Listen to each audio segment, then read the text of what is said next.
The winds have shifted in Alethi. Once Kholinar shone, a beacon of pride and glory. Now its towers groan beneath the weight of despair. Its people whisper of shadows moving in the rain, of oaths long broken beneath the thunder's roar. 4 souls drawn together, bound by threads unseen. An investigator chasing truth through a city drowning in secrets. A thief, mercenary by name, but fierce of heart, determined to save the home that scorns them. A fabric cloaked in falsehood, shaping light and metal, seeking to forge a better tomorrow before the storm consumes the present. The Vorin woman, staring defiance into the eyes of destiny, striving to become more than her world dares to allow. The city trembles. Cults, old and forgotten, whisper beneath the weeping stone. And from the tempest comes a call for those who would speak the last ideal.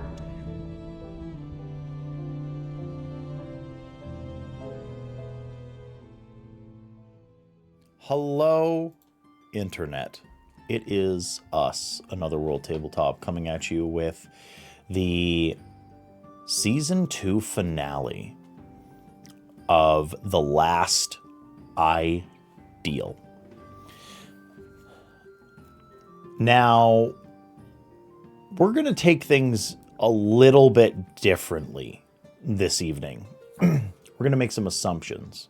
We're going to move things forward in a little bit of a different way. Last session, we spoke about our characters having a last little goodbye with whoever they, with people that they cared about, and there was a sort of an assumption that they would plan, this approach on Rave's gambling den or whatever the headquarters happens to be. But the general consensus for the entire party was that Rave, this associate leader of the Sons of Honor and general organized crime mover and shaker within Kholinar, had to go down. He's linked to so many branching paths of degeneracy and violence and horror within Kholinar, and to our party in specificity. Having dealings with the Sons of Honor, being tangentially or directly connected to the death of Berdalar's father, having a group of toughs and thugs watch and follow members of Berdalar's family and harass little Herdaz, having a direct line to Queen Aesudan and whispering in her ear, even though she is clearly degenerating in some sort of moral way. It goes on and on and on how very much that Rave is central to a lot of the horrendous goings on within Kholinar in the present day. And thus, our party has taken it on to themselves to, come hell or high water, deal with the threat. What that looks like remains to be seen, but something physically needs to be done. And thus, what I'm going to do is I will, we're going to go around the table. And I am going to ask you all 2 separate questions. One, who did you visit in the night prior to going and approaching raves? And 2, how would you like to approach Rave's headquarters, the gambling den? And then we will be able to move along from there. Do not be afraid to collaborate. Do not be afraid to have the same sort of ideas, e.g., Berdalar and Nev both being, sort of semi-masters of skullduggery and sneaking in, Alstrom and Berdalar using light weavings in order to do X, Y, and Z, Navali and Feraniel both being, as much as Feraniel would be reluctant to say, experts in violence, perhaps going a little bit more of a violent route. So, I think I'm going to start with Alstrom. And we're going to go clockwise on the overlay. And we will go from there. So, Alstrom, my first question is, who is it that you spend the night with, hanging out, making memories, and ensuring that you at least get a word in or a warning?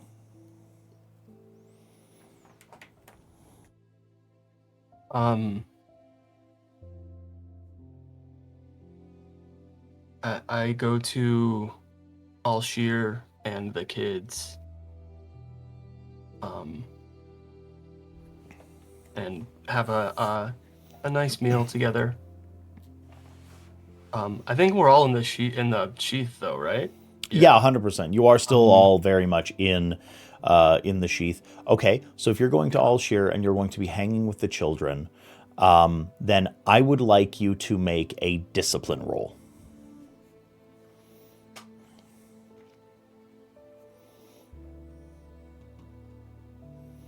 Ooh, 19. A 19. Okay. You manage to hold it together, and the sort of realization that you have all but lost your home and the laboratory and the place where you are growing this relationship with the kids as a sort of guardian, and Alshir had made her home.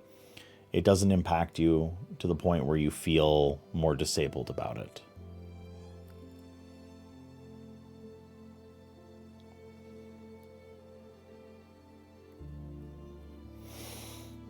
Now, my second question is going to be, how exactly would you like to approach raves? Is there anyone that you would like to collaborate with? And if not, what is your approach? Actually, we're gonna take just one step back. We're gonna take one step back. I have forgotten a step here. Fucking poo-poo on me. Rave's gambling den, I should give a at least brief description of, so that you understand the ins and outs and what you're actually dealing with. This would be common knowledge for the group, and even those of you that have had a lot more interaction with it, like very likely Nev, very likely Berdalar, the things that are common knowledge would still be likely the length and breadth of your knowledge of it. The gambling hall is a 2-story affair, built very much like a theater, with a large, circular, open pit, so to speak, with tables and different games running, all sorts of very heretical and borderline illegal operations happening the entire time. There is a second floor balcony, sort of viewing platform that contains more specialty games, VIP areas. There are a very they're the centerpieces, truly, to the entire establishment as far as the patrons are concerned. But there is a bar on the main floor and a bar on the second floor. The main floor has private rooms for private games, for private parties, private rooms. The second floor has these as well, but they're definitely far more for doing business within. It's sort of understood that Rave's inner circle are the ones that like occupy a lot of the rooms on the second floor.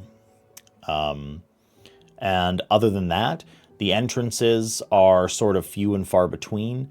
There's balconies that are on that are at the second floor that allow for the parties that are in the private rooms up there to sort of look out across Kholinar, as well as a fairly obvious "this is Rave's room," very large, gaudy balcony, where you can often hear parties happening at most hours of the evening, whether it's him or others that are using the facility.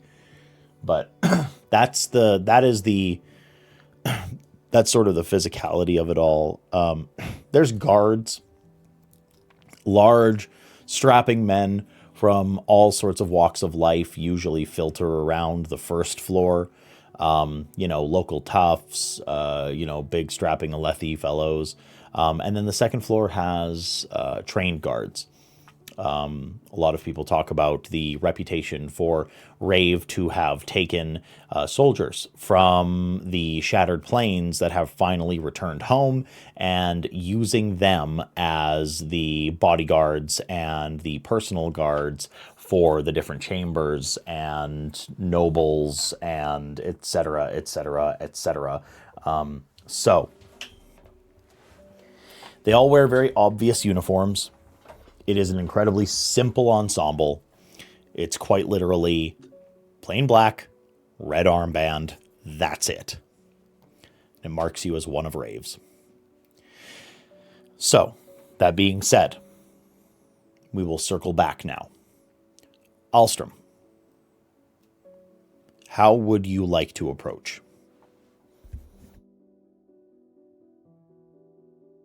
I think if I don't know what other people are doing, but I think I would want to go in with someone else, either Bear or Bira, perhaps, in order to be guests inside and to cause a distraction, in order to A, get innocent people out, and B, somehow isolate Rave.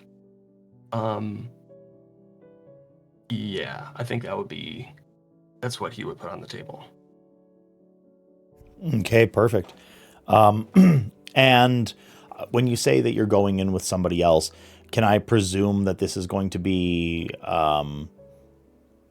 likely a light weaving, subterfuge, deception based whomever I kind go of in infiltration? with, I would light weave us to look like something else. Yeah. Perfect. Okay. Then I think we'll move to Fira. So Fira, very first question: who is it that you are spending time with or want to spend time with the night before? So the problem is, I think everyone that Fira cares about is either in this party or at the guard complex. Mm-hmm. So I think she goes to check on Tira. Oh, okay. Yeah. You had to go and find the little girl, and Tira is training. You cannot stop this little bundle of energy from keeping a sword in her hands. She is currently working on forms that you didn't teach her. She's clearly picked some things up from working here at the guard post. So, yeah, absolutely. So I think that interaction, I assume it's just something wholesome. You want to check in, you want to understand, and so I think there will be, there's going to be a discipline. I think that one's a discipline. I'll ask for that roll.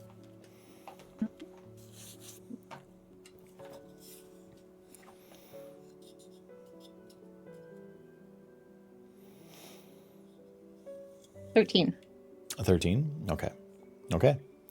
I forgot to say it to Craig, but Craig, you and as well as Jem, you or Feraniel, you can also take an opportunity to be used when you would like. Tira helps ground you, helps represent what this is all for, and gives you very much a lot of inspiration for what is to come. This is the new generation. You know why you're doing this. And so my second question will be, how would you like to approach this? I think her goal in this whole plan is to do more of like battlefield control and like people control. So I almost think she would want to not sneak in from like the main entrances, but offer the idea to come in from above, like the roof, and transform and fall in to that second floor, or get in from the balcony of Rave's room, just going directly to. Yeah, I love that. Yeah, I have the roles in mind. Perfect. Moving right along, Nev, who would you have spent the evening with prior to going to Raves? Probably taking care of Kholinar because his ankle's all jacked up. Yeah, absolutely. Absolutely. So, okay. Helping him with his bandages and stuff like that. Certainly. Okay, we're gonna go with a medicine roll. Okay. Yeah, that feels right. That definitely feels right. Go ahead and give me that. Nev knows nothing about medicine, but they're gonna try. You're just wrapping a wound. It isn't anything too complex. You're not like pulling up. That's a nat 20 plus 2. Woof. 22. Okay. Well, I have an opportunity for later, I guess. Yeah. Well, you can take 2 opportunities for passing the roll. And also, Falarin will absolutely be far more mended. You wrap it in a way that I think to flavor that properly, because nat 20 is owed its due. I think to flavor that properly, you take his ankle and you start wrapping it and you take a look at it and you really like examine exactly what might have happened. And you both have the realization that Falarin was actually right. This is nowhere near as severe as either of you thought. And it's like, oh, he got lucky. And his ankle isn't as broken. It isn't snapped. There's no broken bones. Bear did heal it a little bit. Bear did heal it a little bit, but he took an injury, like a legitimate injury off of that. And without healing every bit of the HP, that would have stayed. And I think we're going to erase that injury and just say that luck came through. Yeah, for sure. Okay, perfect. And how would you like to approach Raves? I would probably be going with Fira because that's exactly where I wanted to go, is to Rave's balcony. Yeah. That seems a good access point from the outside. Okay. I'm going to get a temp check for the room then. Are we assuming that this is going to be something that's happening at night? Yes. Yes. Okay. All right. Perfect. Yeah. I'm hearing rooftop assault, infiltration from Nev and Fira, and we'll see for The next, moving right along, I think we are going to hit Berdalar. And Berdalar, I will ask you the first question of who did you visit on the night prior? I think Bear struggled a lot that night in general with who to go to and what the hell he's supposed to talk about before confronting Rave. And I think ultimately he decides to talk to his mom, like just as his mom, not as anyone else, and just spend some time with her because they haven't really talked much since everything. Yeah.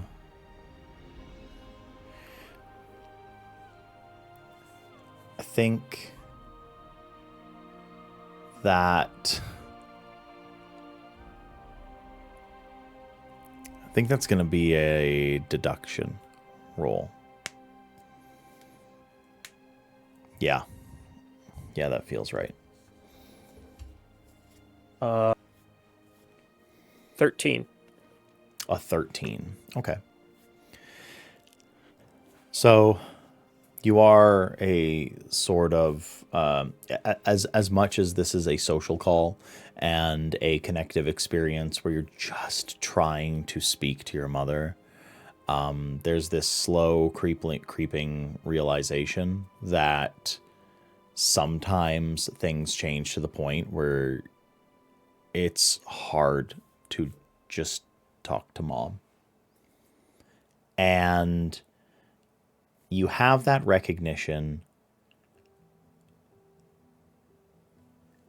and I feel like it's going to be Tila that gives you this this opportunity. You can give yourself an opportunity for passing the roll, but I think Tila will give you just a pretty simple word of encouragement going forward, which is that your truth is created from things that can only be shaped by you. The only thing that you can control is yourself.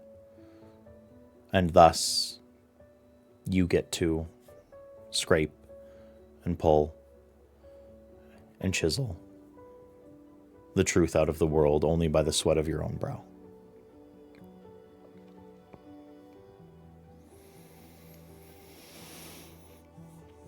Okay. So my next question.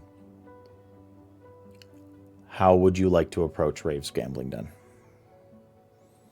I think Bear sees an opportunity to cause some chaos, and I think he sees that to his advantage, and so he is going to go to Verdana and try and get her to get little Herdaz whipped right up. Like whipped up into a frenzy so he can slink in. Okay, we can, yeah, we'll, this one, okay, so contrary to everybody else's rolls, which were going to be a series of rolls sort of like in the moment, we're gonna have you have at least one roll, prior to the actual event, because there's a little bit of preparation that needs to go into that. You have to go and convince, I think this but we'll also be sneaking in with Alstrom. I presumed, I presumed, but this is very much a, like, I need to do X before we can do Y. Mm-hmm. I'm going to be asking for a set of 3 rolls from each of you throughout the proceedings of infiltration, approaching, attack, etc. And for your very first roll, and actually the very first roll of this endeavor, I am going to ask a persuasion from Berdalar. Come on, baby. Does an opportunity let me reroll? Is that what that does? An opportunity can allow you to reroll. An opportunity is also used for a few other things. It's not simply a reroll. An opportunity can also be something that's used to take control of the narrative in a more meaningful way during a successful roll. Yeah, because I have one stocked Yeah. from last session. So I think I'm going to use one to get advantage on that roll. 'cause Sure. That was, I would like you to raise the stakes, please. Okay.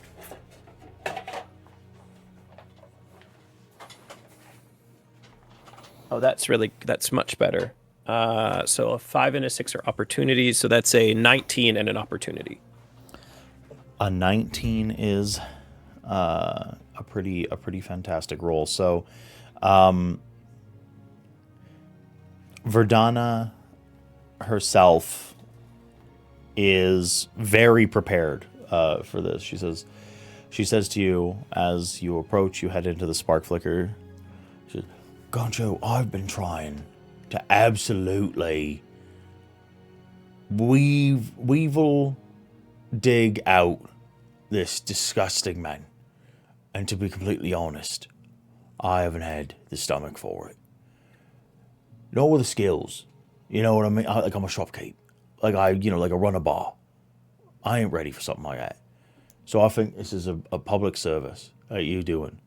So, in your name, and on the honor of what you're trying to accomplish this night, I'm gonna get the people of Little Herdaz so uproariously drunk and in the streets and ferociously angry.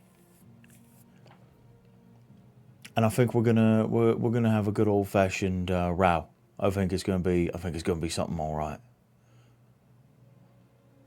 I got you on this one. Thank you.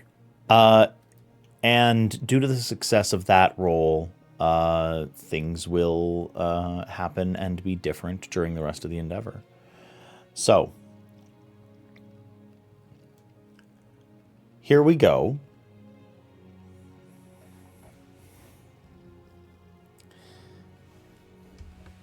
I think that I think it should really be Berdelar and Alstrom heading in first.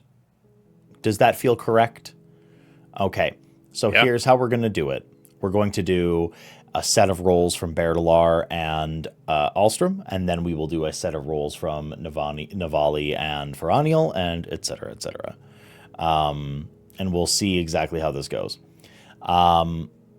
So,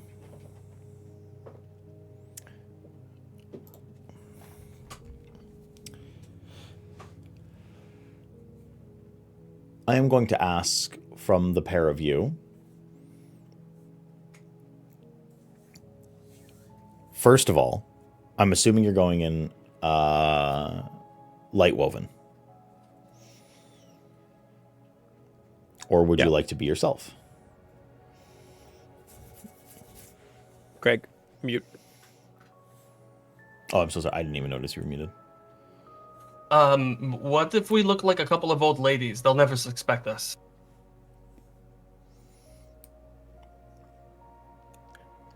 I don't know if that's their usual clientele. That's, good idea. Okay. Maybe just grumpy old men instead. Yes, there you go. Okay, I can do grumpy old man. I know. Okay, perfect. So both of you take on the guise of a grumpy old man. And the very first step of any adventure is when it comes to being a spy or an infiltrator is you really do have to sell it. And so I would like you both to make deception rolls at advantage due to the fact that you look like different people.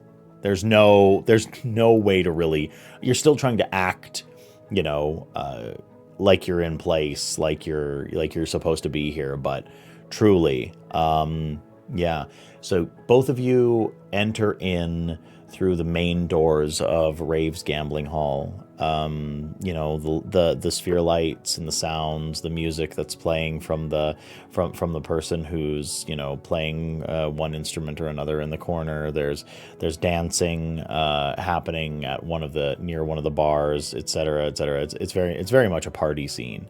And as you make your way in, what are your rolls?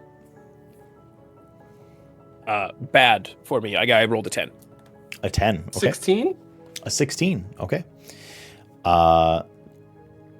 So, and that's with advantage, hey? Yeah. That's with advantage. That sucks. That is sucky for you. 2 and a 2 to 6. So, yeah, absolutely. Okay. Alstrom, it seems as if you don't have really any problems playing your part. There's not a particular issue. Nobody notices you. You look like just another old man, grumpy, looking to spend his meager wages here at the gambling hall. Bertalar, you head inside. You know, you start making some rounds, sticking close to Alstrom. You've spent a few spheres. You're watching the rafters. You're watching for guards. You're checking for, you know, disruptions. You're looking for Rave, where he might be in this establishment. And it is suddenly very obvious that there is a difference between a professional Lightweaver and someone who only accomplishes it seldom. And you've just forgotten to lightweave away a few articles of clothing that are signature to Bertalar. The scarf, you know, the headpiece, etc. And a guard does walk up to you. One of the floor guards, you know, just a local tough that's on the payroll. So, where'd you get that scarf?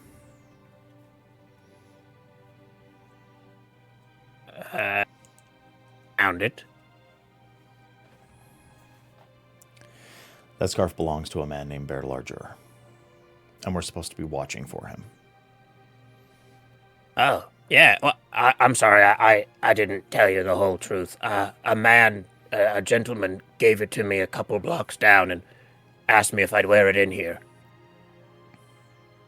So I you're don't saying know why. So you're saying that you've spoken to Bertalar Jur and that he's only a few blocks away. I saw the man who owns this scarf. If that's who that is, then yeah. And he told me to put it on and come in here. And he said they'd know what it meant. So he gave me a bunch of marks for it, so I just said I would. Bertalar Jur is an enemy of the state.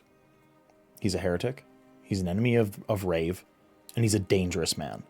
What that scarf means is that you're about to come in for questioning.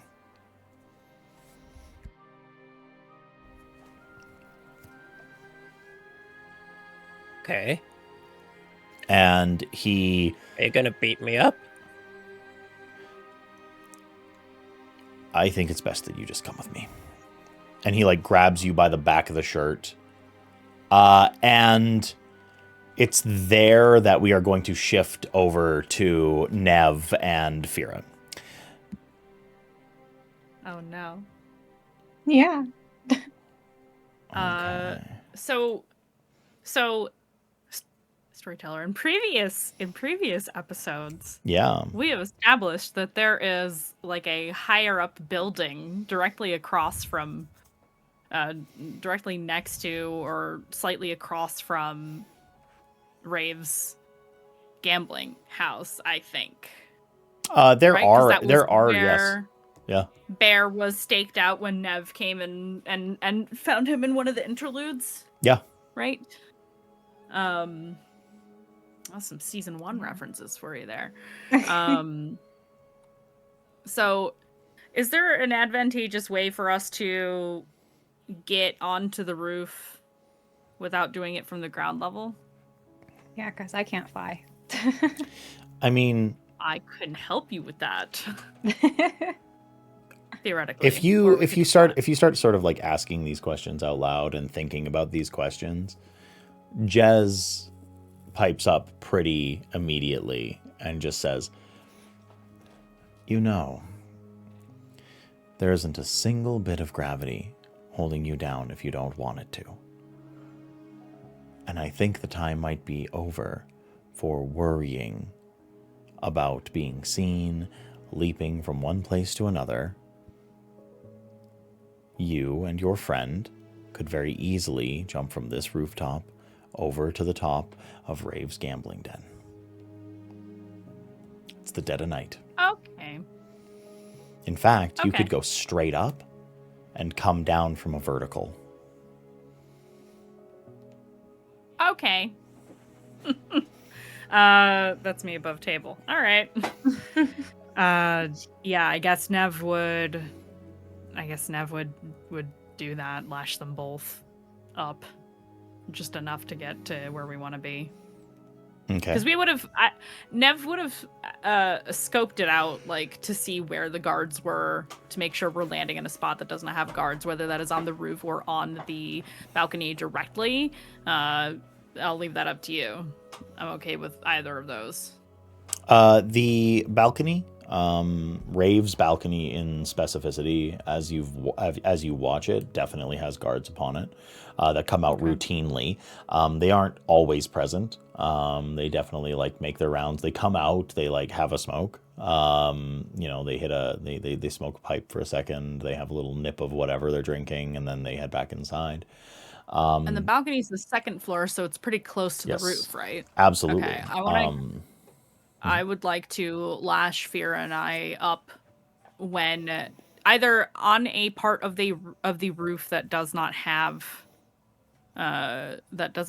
guards near it, or right above the balcony that we want to be on. There shouldn't be a problem with that, but I think the role for this, kind of no matter what, for this part of the endeavor is going to be stealth. Okay. Mm-hmm.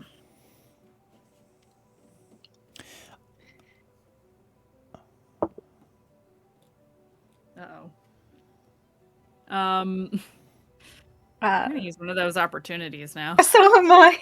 Yeah. Okay. Yeah. Burn through them real quick. Ooh. That's fine with me. Oh. My plot die is blank, though, I will say, since you don't reroll that. Oh, that's so much better, thank God. That is a dirty 20 for me. Mine too. Yeah, let's go. With also a blank plot die. Weird. Okay. So successfully, you have both made your way to the rooftop. There is no one who is surrounding you. You've leapt there between rotations of the guards onto the balcony, and the next question is definitely, where do you go from there? There was mention of cutting through the roof using transformation. There was talk of going in through Rave's balcony, and specifically, it is totally in your court. What would you like to go? Where do you go from here? Question, because we've been watching. Do we know how many guards are in that balcony area? Is it the same two that are coming out and doing the round? So, like, Fira is. I think since you have military expertise and you sort of like understand the regimen of anyone who recognizes what a guard rotation should be. There's about 4 guards that are on a shift right now for Rave's private chambers. And you would assume that there are more on the premises that would be, shifting in and out. But as far as like this specific balcony, about 4, and you presume anywhere between 20 and 30 for the complex total. one more question as we're watching these from the roof. Do we see that Stormlight second thing on any of their hands, the guards? Of the guards, you don't see the Stormlight. Oh my gosh, whatever the heck it was called. Yeah, I can't remember what it was called, but yes. Stormlight second thing. Yeah, no, it's the Stormlight Sucker. No, you don't see any Fabrials on anyone's hands, but everyone is wearing a glove. Like everybody is wearing a set of gloves, so it would be kind of hard. Like, are they wearing it underneath, or you know, everybody's rather covered up. So that's a tough call. That is a tough call. Mm-hmm. Okay. My thought is take out one guard and then work on the others. Or yeet one guard off of the balcony. Another one comes, yeet him too. Like, Dishonored style, just yeet these people off of balconies. Because why not? And then go inside and take care of the other two together. Mm-hmm. Eat them either physically or with gravitation. Physically is probably better. Save our Stormlight. Yeah. At the moment, yeah. I would like to athletically solve this problem. Yeah, so this is less of a problem at the moment. This is such a non-issue for either of you. You're dropping down about about 6 feet from the rooftop down to the balcony. So since you have successfully gotten the drop on them, no one has seen you. You make your way to the edge of the balcony. You peer over. You see the smoke coming from one of their pipes. You understand that the other is having a drink. Both of them are very clearly ex-Alethi military. Fira, you see all of the hallmarks of a trained soldier. The stance that they are standing in, they remind you of soldiers that would be seen in like Sadius's camp. Their uniforms are kind of like laid open. They're not exactly the cleanest or most trim, but these are killers. These are trained warriors that have served either on the Shattered Plains or the border conflicts in Yakoved or, on the Azish Warfront, et cetera, et cetera, et cetera. These are veterans. And it's at that time that you sort of like peer over at these guys and you get a good look at them and you see the fact that they're a little bit distracted and that they are not assuming that anyone is coming from the rooftop, that you hear a ruckus start to come from the street down below. As you see around 75 to 100 Herdazians, all holding storm lamps and lanterns and big sticks and bottles of booze. There's wine flowing in between them. Some of them have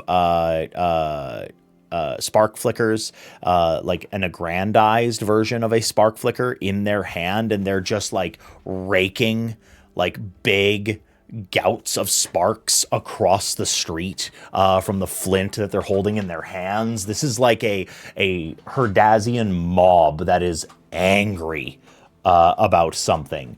And they are coming directly to the doors of Rave's gambling den. You see them all yelling and shouting and kind of like almost stumbling over one another to get to that front door and confront whatever the hell is going on.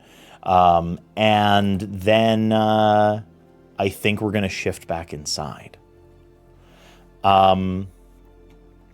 So Alstrom, I'm going to ask you specifically first. You see Berdalar getting grabbed by the scruff. Berdalar, you feel this man grabbing you. So Alstrom first. Is there anything that you do in the immediacy to try to assist your friend? Are you going to be following them if anything goes down? Following for sure. Okay. Stealthily. I don't want the guard to know that I'm following. Okay. But wherever Wherever Bear goes, I'm going. Okay. Yeah, perfect. And Bertalar, do you allow this man to take you to, oh no, an inner sanctum for questioning? I suppose. Yeah, a more interior chamber here in Rave's gambling hall.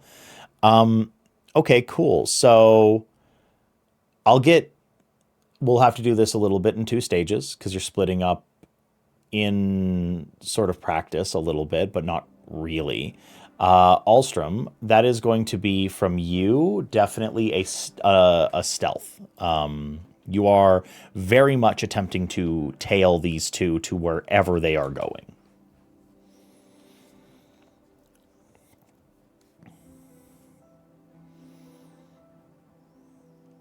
Ooh,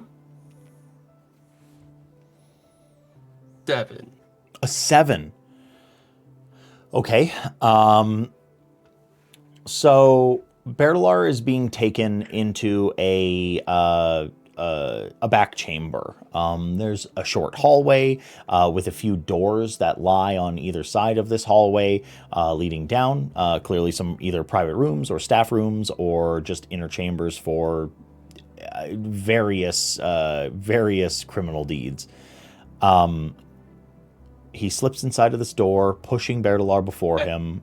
As soon as like he goes to open a door, can I just go, "Hey, if you're gonna take my friend, you're gonna take me too. You can't just walk away with my friend like that. He did nothing wrong. I told him not to talk to that kid." I never have a problem with a player doing my job for me. So he was like in the process of turning around and seeing that you were walking through the door anyway, and then you decided to make a little bit of a hubbub about it. And in this hullabaloo, there's this one guard, and so my question is, Bertalar, now that you're in the privacy of a hallway, and it's you and Alstrom and this other man, what would you like to do? Or do you allow him to take you to the interrogation chamber, or do you do something else? How many guards are in this hallway? There's one. There's simply one guy that is leading you on a very short hallway to a room for interrogation. Oh, I don't mind him. That's just Spitz. Okay, Spitz, come here. Yeah, what? Huh? I just want to let you know that this guy is a real creme-sucking loser. And then Bear's going to punch him in the throat. And then Bear is going to punch him in the throat. Okay. Since we will not be allowing the endeavor to sort of devolve down into initiatives or anything like that, we're going to, instead of a simple swift punch to the throat or what have you, this will be a physical confrontation. This is just going to be an athletics roll, please. Oh boy, these are not great. I would like you to raise the stakes. You've chosen violence in a moment that it is inconvenient. I'm going to choose to re-roll that. Okay. So that is a wait, plus nothing. Okay. So that is an 11 plus a complication. An 11 plus a complication. Sure is. There's not really a good way to ever describe a combat going poorly, besides getting your ass kicked. So I think that, and we'll be shifting back after this, but Alstrom, you'll be able to step in a moment. Perhaps this will be diffused in a better way, and you'll be able to move your way forward in a better way. But for the moment, Bertalar, you can take you can take 10 points of impact damage, and you've thoroughly gotten your ass kicked by this man. in the hallway. He hits you with a really solid combination, and then we'll have to deal with this when we return to this scene for sure. Then it is going to be back to Nev and Fira. So Nev, Fira, you see this this riot sort of happening down on the street, and the guards both go to like look over the balcony at the commotion. You know, the circumstance leading them to like be very distracted. They're sort of questioning. You hear a bit of a conversation between the two. They're like, I have no idea what's going on. This is ridiculous. Like how are we supposed to do our jobs when there's a mob of Herdazians out there? Rave isn't going to like this. You know, Rave is probably going to go out there and be violent. Like, some of these people are our neighbors. We have to go and do something about this. And they're arguing about what exactly to do. And I will ask, what do you do? Is it all of them? All of the guards. I think the other two guards would come out. Yes, that it only makes sense. I look at Fira, like I make like a little push. I mime at her. Sound should cover. Yeah, the sound should cover our jump down. Yeah, I think Fira is thinking the same thing. Okay, yeah, we're gonna jump down and push them. Yeah. Yeah. There's really no other way to describe it than you're about to shove these men to either an untimely demise or a long time in an infirmary. Yeah. Hey, have you ever fallen like face first 20 feet? It's rough. So, yeah, this is going to be for both of you. This is an athletics. I would hear an argument for agility. It's the same for me. Yeah, for what it's worth. Athletics, yeah. Are we raising the stakes? Yeah, probably. I would say raise the stakes, yes. After that, I'm answering that for myself, yeah. Yeah, if you want to, you always can. All right. You know what? I'm gonna burn my other opportunity because it was pretty bad. Okay, that's much better. That is 19 total with a complication on the plot die. 19 total with a complication. Okay, perfect. Yep. And Fira? And so a 6 on the plot die is an opportunity, right? Yes. Yeah, which you can use immediately or store. I'm storing it, but I got a dirty 20 and an opportunity. Okay. So as in a flurry of movement, the pair of you drop down to the floor of the balcony, and the individuals that are looking over the ledge are caught completely by surprise. The fact that you're ultimately stealthy, you drop down on almost silent feet, and then just lift legs, push from the hips. Use leverage and their own center of gravity to just send 4 men tumbling over into the streets below. And as far as the complication is concerned, a set of guards looks out and is starting to engage with the Herdazians as the bodies hit the ground. And they just look up and get an incredibly clear look at Nev and Fira, having sent their companions tumbling off of the balcony. And that will very clearly sort of accelerate their response to that. In fact, they sort of let the Herdazians make their mess and be rambunctious out at the front doors, not allowing them in, but and then they scamper the hell back inside after seeing what they saw. However, you are standing on Rave's balcony, And so my question is, where would you go from there? As soon as that happens, Nev is like, storm it.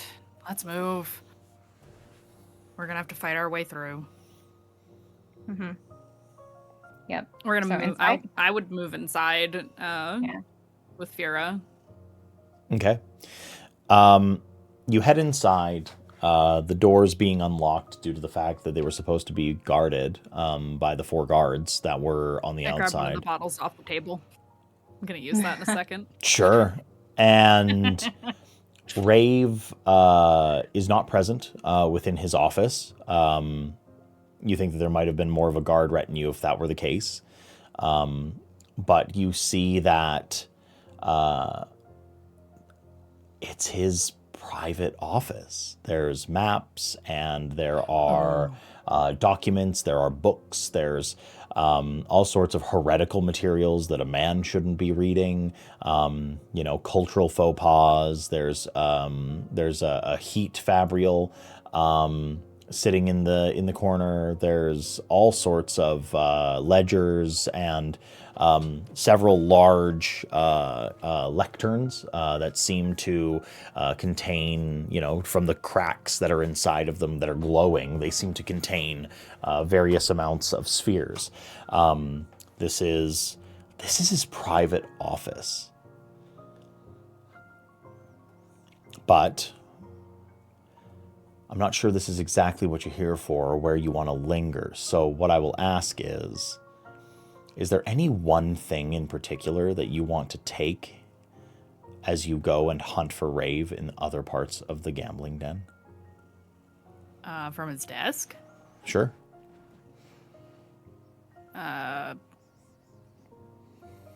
If I see anything, well, I don't know. He's supposedly a smarter kind of criminal. Maybe it would take more searching. I look to Fira. Should we take the time to search or should we just move? I think we move, but we're not going to get another opportunity like this. Yeah, I think Fira's instinct would be to grab the ledger and just keep moving. Like, just without looking at it, just throw it in her pouch. Works for me. Yeah, If there's any sphere pouches, I'm taking that too. Yeah, you can snag some cat. Yeah, you robbed this man. You definitely robbed this Hell man. Fuck that guy. Yeah, you notice. Storm that guy. Yeah, storm that guy. Storm him right in his storm hole. So you grab the ledger, which is a locked journal. Absolutely, and you snag that off the desk, and you keep moving. You bust out into the hall, and as you do, you see now Rave is a careful man. Rave is a man of measured action that is usually punctuated by moments of great violence. And you see up here on the second floor a section of wall opening up, about 10 feet high, sliding out very clearly, a secret entrance of some sort of Rave's design. And you have, we're gonna describe this really quickly. Rave is standing about 8.5 feet tall. Green glow coming from segments in a gigantic suit of shard plate, wielding that thin blade that he had materialized the first time that Berdalar had met him. And he looks around the room and he spots the guard scrambling down below. He looks over and he sees the pair of you. And then we are going to pull back from the pair of you.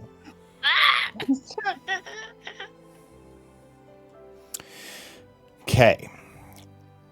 So then we move over here. And so in this hallway, I think that after a while, we aren't going to say that you have to have this prolonged conflict with this guy. You beat this man back between the two of you. It's 2-on-1. You both have Stormlight. You kick this guy's ass. But you do now have an open corridor to the inner workings of Rave's gambling halls.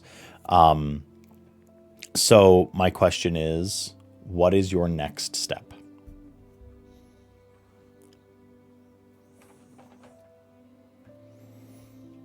Where do you think we'll find Rave? I'm not. Sorry. I don't know. Maybe upstairs in his office, but that seems unlikely. Well, we could start there, maybe. Okay, follow me. I've been there before. Okay, whatever you say. Okay, let's get going, Spitz. Still in disguise. Spitz. Yeah, still in disguise. Yeah, for sure. I look like a beat up old man. Yeah, absolutely. Okay. So, I'm sorry, one more time, where were you heading? We want to Rave's head to office, I Rave's think. office. To where Rave's main office would be. Because Bear's been there before. You totally have. Okay, then yes, you head out into the hallway. There's sets of stairways that are that lead to the second floor from an interior side. You get up, you bust onto the onto that viewing platform / the executive gambling area, and you see the exact same thing that Nev and Fira saw. You see Rave standing in Shardplate, seemingly ready for this conflict, ready for all of you to be here. However, you think that might be, I mean, Bear, you know this man pretty back to front. This is far more, he didn't know you were coming tonight. He didn't know that you were going to be making a mess here this evening, and he might not have known that you were here, so to speak, to do something like this. But this paranoid man, after all of the things that have went on in the past X amount of time, he might have just been sitting around waiting for a moment like this. And so here we sit. And I will ask you, is there anything that you wish to do in order to hamper him? Any first action? Do you want to attack the structure? Do you want to cause chaos with the guards? Is there anything grand that you would like to do before things sort of get a bit more dire? How far away are the stairs upstairs to where I am right now? We're just gonna stick on Alstrom and Bear real quick, and then how far we'll away get are to we? you guys. From him, you're about I'd say 50 meters.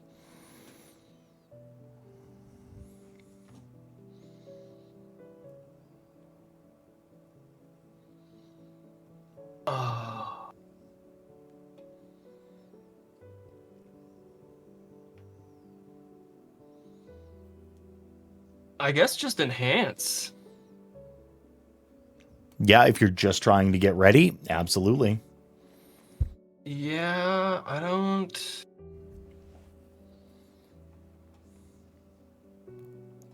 Can I get Can I like see how's he doing like mentally? Is he tired and worried? Ooh, that's really. Give me an insight. Strong.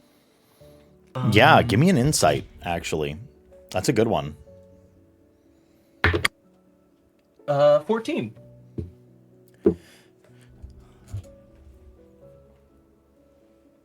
I'm gonna leave this one in your hands, has Alstrom seen the thrill before?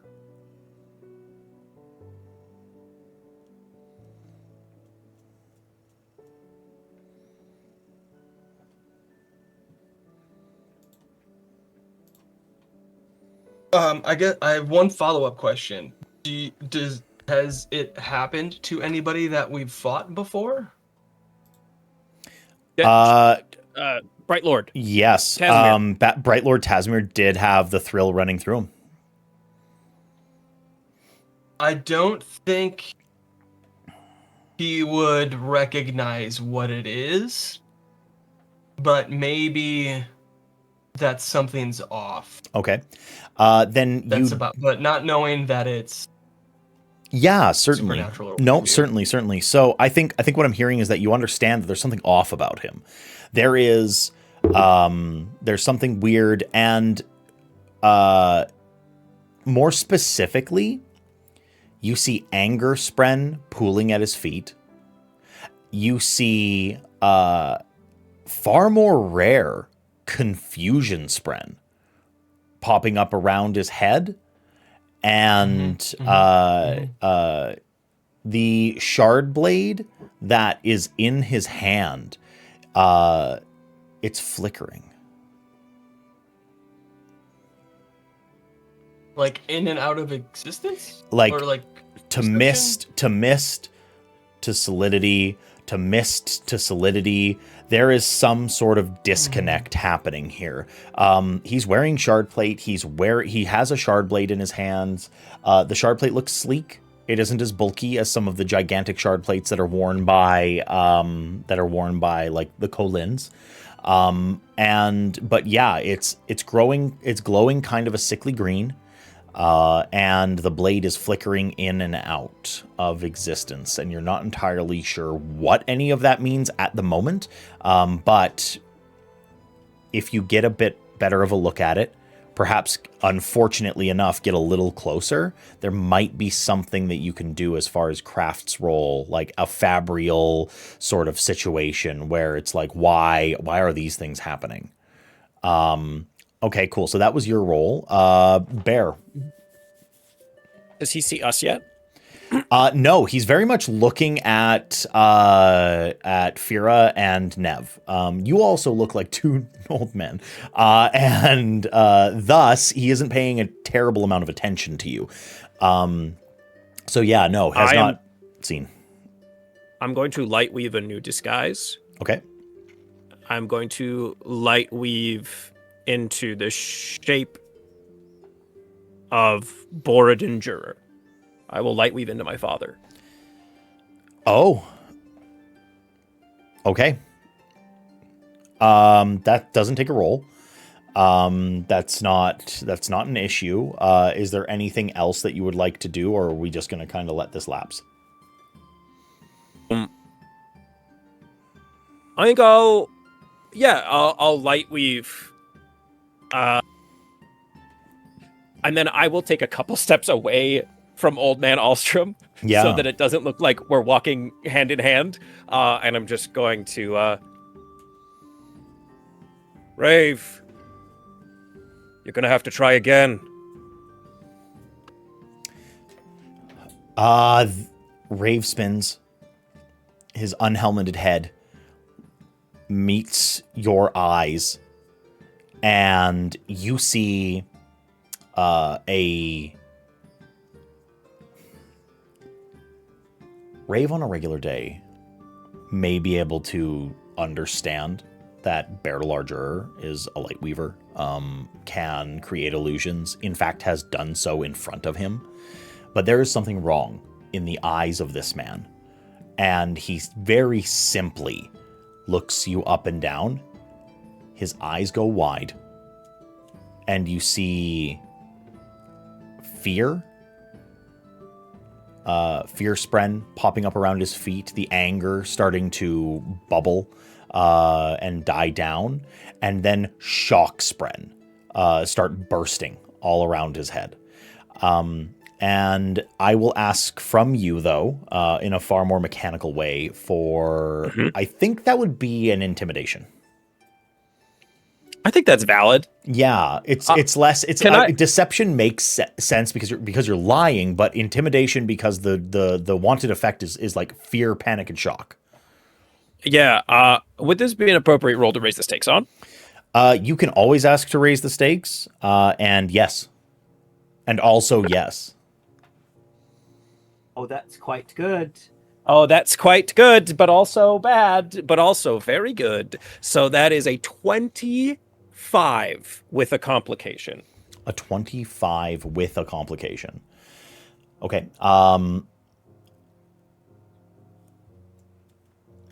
The shard blade drops out of his hands and turns into mist.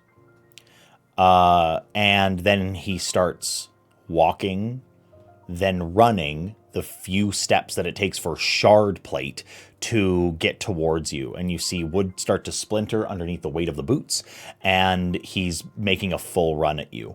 And then we are going to go back to Navali and Ferraniel.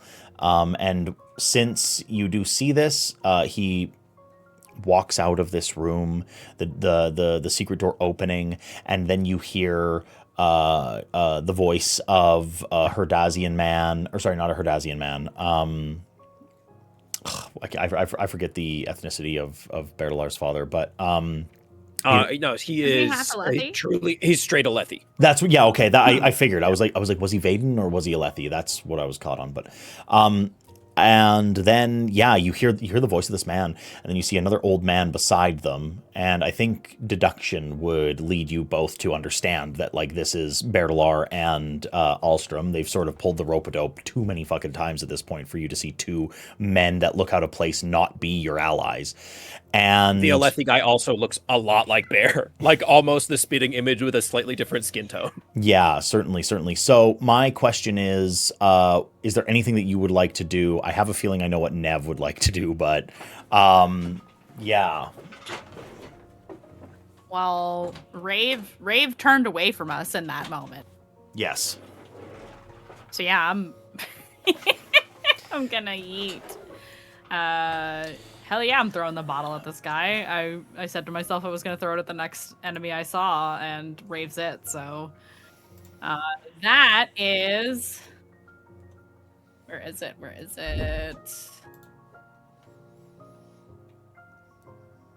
It's like improvised. Yes. Okay. I don't need it to do damage to him. I just wanted to either distract or blind or, temporarily mess him up enough to distract him so that we can use that to our advantage. That's the whole. I don't need damage to be done. So yeah. What would you like for me to roll? That's athletics. Okay. For sure. Okay, that is probably not gonna do it. It's an 11. It's an 11? Okay. Wait, do I have a bonus? True. Improvise? No, you have to pick the form. Okay, never mind. Yes. So 11 is not enough. That's fine. The alcohol shatters at the feet. It doesn't hit him, but could be used as like an ignition point, a very easy ignition point. Should you need a quick getaway or distraction or something like that. I think it's worth noting that there is a very flammable alcohol all over the fucking floor on the second floor now, in an area around Rave. Now, Fira, what would you like to do? So he was turning to run towards Bertalar, right? Turned and did run, yeah. Okay. She's going to then want to transform the ground under his feet to make him fall, go prone. Or I think that happens after the alcohol throw. Yeah, it can be, yeah. That could be setting you up, yeah, for sure. Yeah. Well, then instead of turning it to liquid, I think she's going to turn it to like rotten organic, like pulp. So it's like squishy and his feet fall through, but not totally through the ground. Sure, yeah. But yeah. enough to trip him up. Yeah, you're going to turn it into like mulch. Well, I was thinking like rotten fruit. Oh, like something gross. Yeah, for sure. Yeah. Yeah, like something absolutely. he'll slip on? Yeah, well, something he'll like squish into, like Sludge his feet. into. Yeah. Okay. Perfect. Heard. Yeah. Give me a a transformation roll, please. That's a 10, right? Because it's solid to organic. Yes. Ooh. Okay. 16. Okay. So it does work. And he has fallen into a about knee to thigh deep in this fruit and pulpy, gross mass. But it is at this point that you sort of recognize and realize the strengths and the ridiculous abilities of Shardplate. It does not hinder him. Moving through this hampering terrain quite literally is akin to walking through air. And he just continues his run.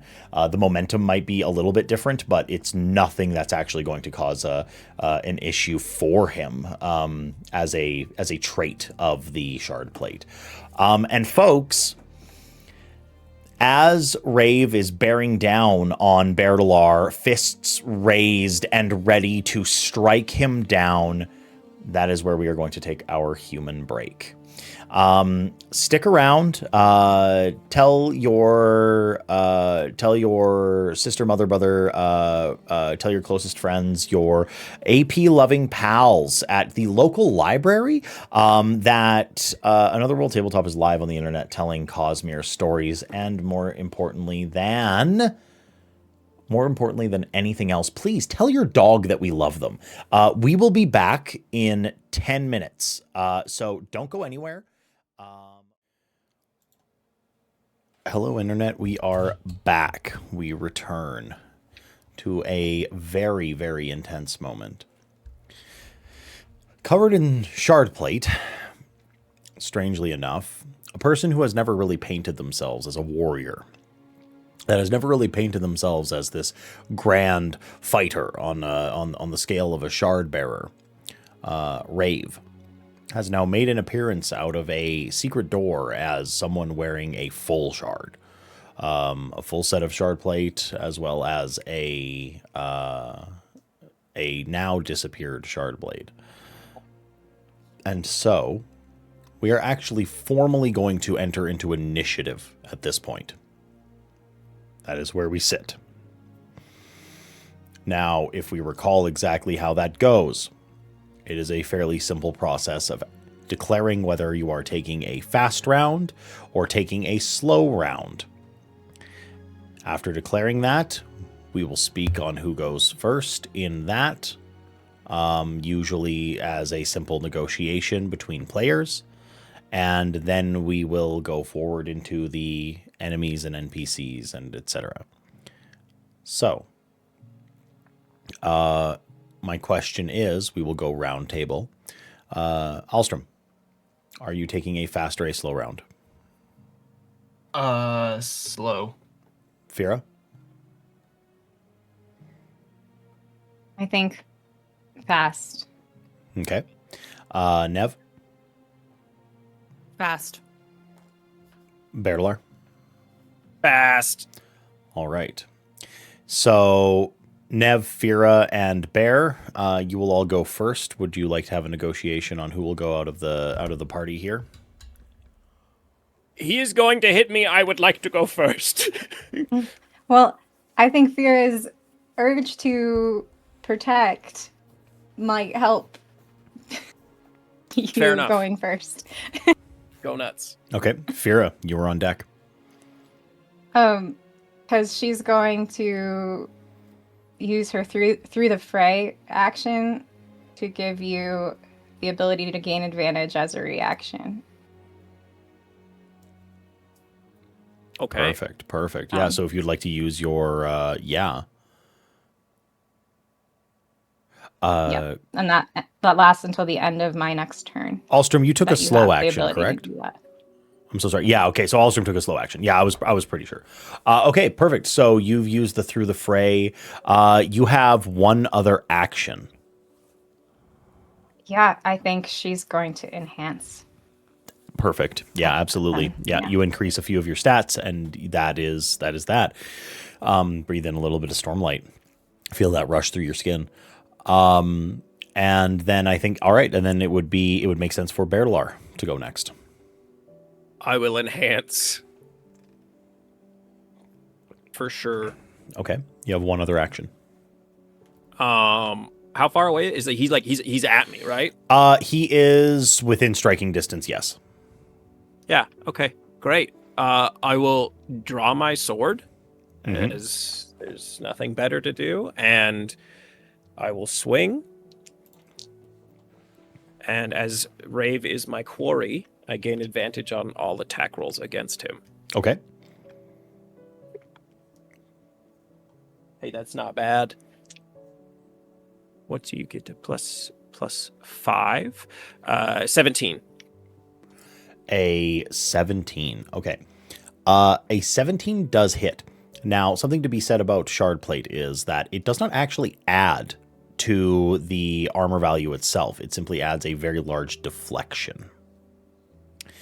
I would like how armor works. I would like to use an opportunity to remove one of the charges from his shard plate. Yeah. So you use your opportunity. You have scored an incredibly lucky hit. Where would you like that hit to have landed? In one liquid motion, I'm gonna draw the blade, and I think Bear is just going to go through the motions that he would have learned from his father as a swordsman, and he is going to go for the back of the knee. And yeah, it's almost like a fencing maneuver as he leans down and goes for the joint in the shard plate. Okay, yeah, absolutely. Absolutely. Now, as Berlar's turn ends, Rave is also taking a fast action. Now, Berlar. Did Nev go? Oh, I'm so sorry. Yeah. Oh my God. I'm getting way ahead of myself. I was like, excuse? Sorry. Okay. I'm distracted by the cat scratching at the door. That's my bad. Oh. We really need a cat door.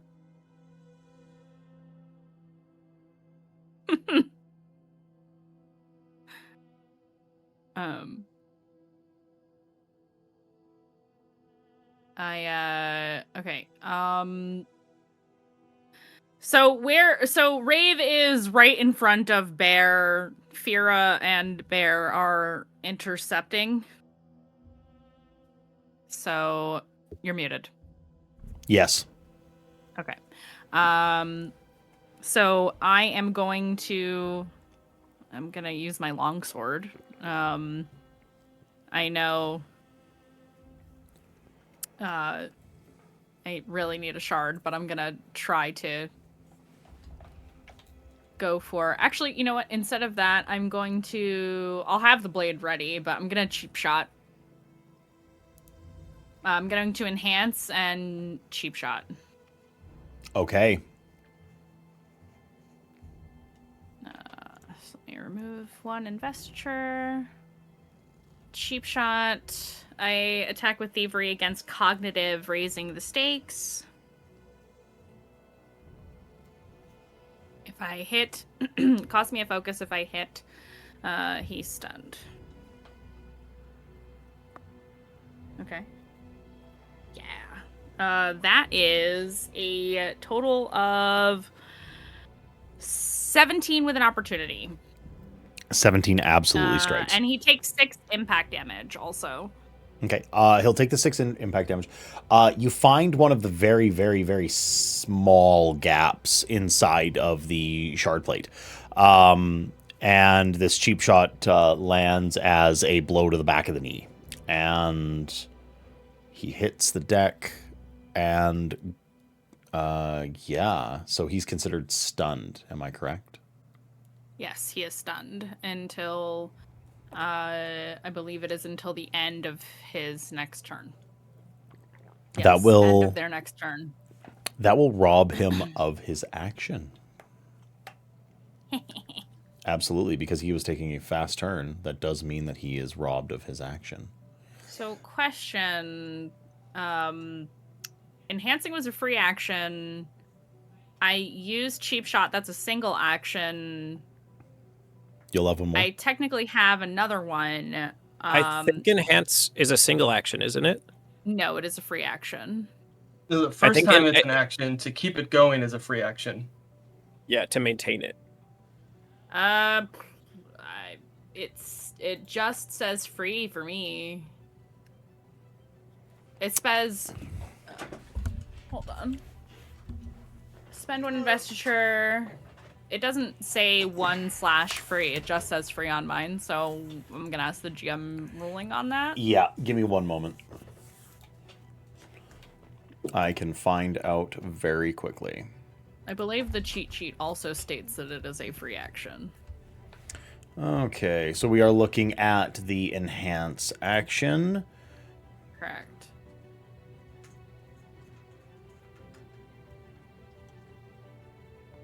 I will ask. demi-plane. Yeah, I'll ask Bear and Alstrom where you're seeing that it is a single action. On the actions In page demi-plane.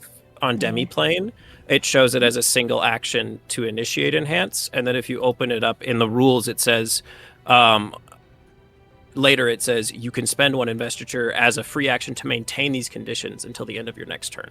I am seeing an inconsistency here. Yes.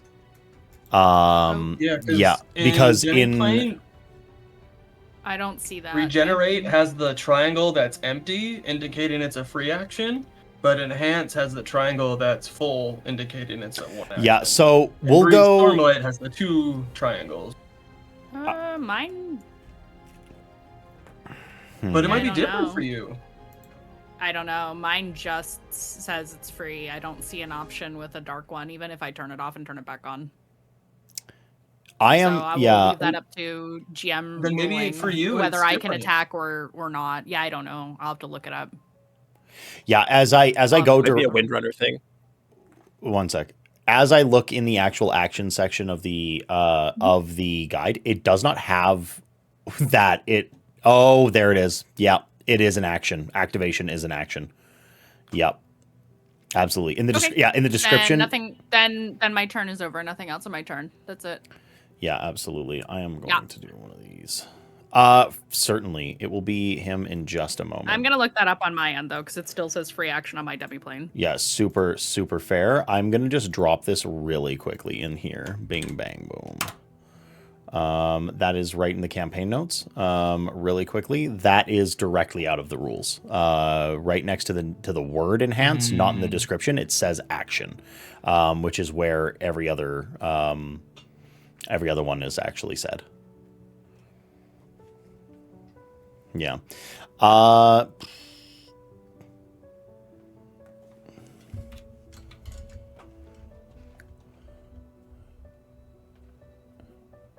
The answer is yes, but for that, Fira, your question in the chat. Yeah. That'll be something we can tackle on your turn. I'd have to hear it out loud. So we move now to Rave.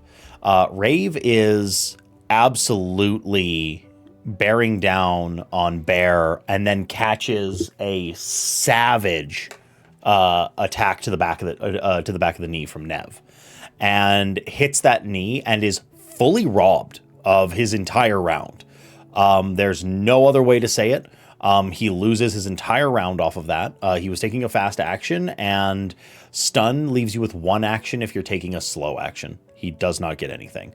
So we will move back to the very front of initiative, and I will go to Alstrom.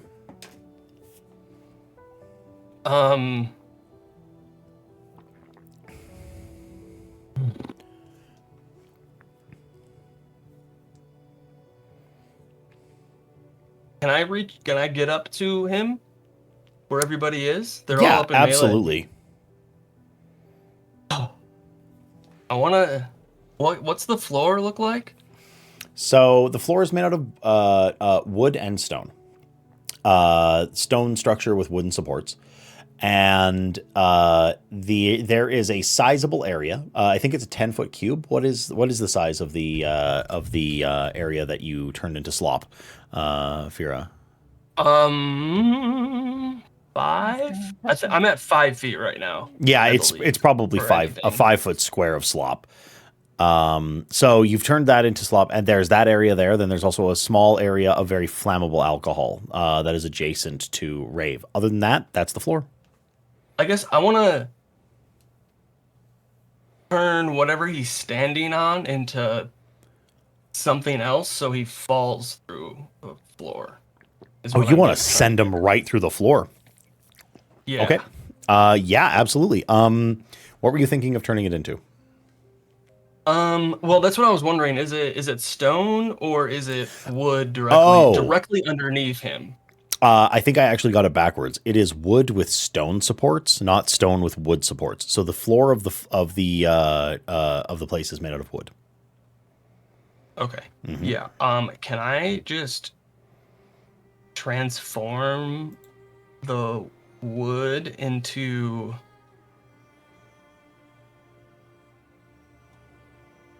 water? Into alcohol? Yeah, there's nothing wrong with that. It is an inorganic to an inorganic, a solid to a liquid. Go right ahead. I think the difficulty on that is 10. Mm-hmm. So give me a transformation roll.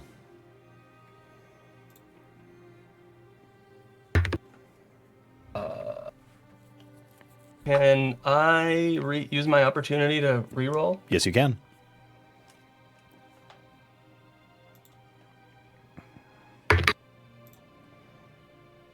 Way better. 19. 19. Okay. Yeah, absolutely. So we see that the floor itself, underneath this man, a 5-foot section of it, turns into a sloshing liquid alcohol, and sends him crashing down into the floor below. What that will definitely do, though, is he will need to spend a charge in order to increase that deflect value. Absolutely, it protects him from any damage from the fall. No big deal, easy peasy. He braces himself and he's looking up at all of you. And we are going to go to the top of an entirely new round of initiative. Alstrom, are you taking a fast or a slow turn? I'll go fast this time. Fast? Okay. Fira, fast or slow turn? Fast. Nev, fast or slow? Fast. Bear, fast or slow? Slow. Okay. Who would like to move first in the fast round? Me. Okay. Nev, what would you like to do? Unless Fira has counter. Yeah, I'm open to whatever. I think Fear is still in help mode, so I think she would do something that might help you. So. Okay, yeah, go for it. Then she would turn to you and say something like, "Go do your thing." And that's decisive command, and give you a D4 command die that you can add to one die roll on your turn. And then her second action is just going to be to move to try to go downstairs. Perfect. Okay. Yeah, then Nev, what would you do? He did fall through the floor. That is very specifically what happened. He fell. It's about a 10-foot drop. Well, 15 actually, closer. And yeah, he is glowering up at you, rage filling his eyes. What do you do? Okay. Can I get to him easily? Like he's just down on the next floor. I can just You're a Depending on a how- goddamn acrobat. You shouldn't have a problem Yeah, I getting was to the gonna bottom say. floor at all. Do I require lashing in order to do that? Seeing as no, not lashing. Is there any hanging bits, chandeliers and such that I I think can whoop, feel Indiana Jones down? there's definitely like there's a balustrade, there is hanging sphere lamps, there are you know, strings of cloth. good. Go ahead and describe, you know, whatever you would do within like a fest hall to get from one floor to the next. Yeah, hell yeah. I'm gonna use the sphere lamps and or the existing. There's lots of columns here because there's like open balconies and such looking into the center like pit area, right? Yes. So that would be pretty easy for Nev to do. So I'm gonna go get down to his level as quickly as I can. Totally. Yeah. No roll required. Okay. Can I still attack, or is moving all that way like the whole deal? No, you'll definitely have room for an attack. I don't think that Cool. goes past your movement limit. He's still stunned technically, correct? Correct. Because okay. So I would like to, if possible, use my longsword on the exploitation I used for words cheap shot. Okay. Do you have so you're just trying to attack him? Yes. My question is, are you spending an opportunity in order to rob him of a charge? Or are you simply making an attack? Well, shard plate's not going to heal him, so I think. You know what? I think I'll. I don't know that Nev would know to rob him of anything. She doesn't know anything about shard plate, so I'm gonna say she's going for damage. Okay. Yeah, absolutely. Yeah. And that D4 roll, Gem, is that to the attack or to the damage? So you can choose. It says you can do it for anything other than the plot die, and you add the D4 to one die from your test, and it's after you roll. You can choose to add the D4. I'm gonna save that for the damage roll then.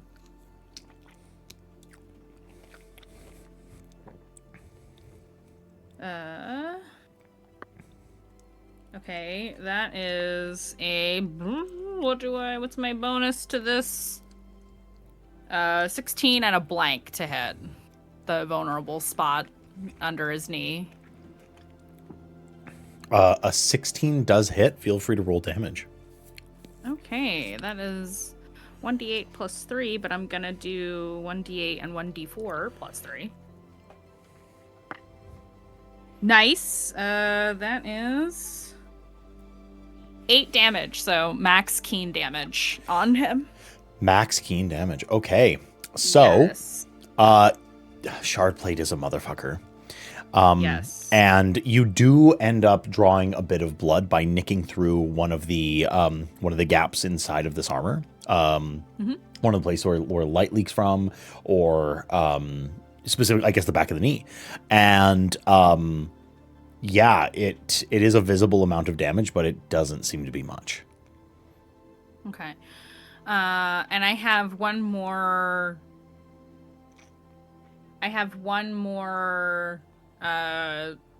Opportunity that I can. Not one opportunity. I have one more thing I can do. One more action. Unless my movement counts. Movement did count as an action, and then you would have had an attack. Moving to a completely other floor of the building. Totally. Okay, cool. Yeah. Then that is it for Neville. Though I will say I'm looking for Jez. Is he near me? Is he advising? Is he Uh, keeping an eye out what behind me? Jez, Like what's going on? Jez is doing the exact same thing that Jez usually does, which is like observe the situation and wait for when things get incredibly dire to make a grander suggestion. He's relying on you to make the judgment calls, and if you want help from him in this moment, you can spend focus to do it in order to get very direct assistance. Okay. Yeah. Okay. That's it for me. We will then move to Alstrom. So we're on the second floor. Are we overlooking the main casino Yes. area? What's going on with the casino now that a man in Shardplate has fallen through the floor? You look out on the floor. People are scattering. Some guards are trying to get their wherewithal. All of this happened within about 15 seconds. Everything that's happened thus far. So at this point, people are starting to scramble. Some of the guards are attempting to rally and understand what's going on. Some of them may not have seen Rave in Shardplate before. The guards on the second floor are starting to like open up doors and look outside. It seems like it's a point of chaos and preparation at this point. It doesn't look like anyone's rushing to Rave's aid at this moment.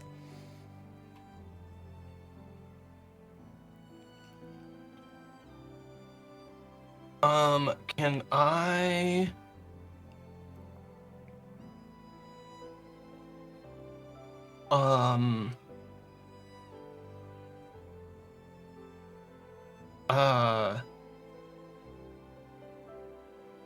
start a, can I make it look like the alcohol starts on fire? To start causing a panic? Yeah, you can definitely... I don't have, a spark flicker on me. Yes. Yeah. Yeah, absolutely. Go ahead But I and just want to start causing panic. roll illumination.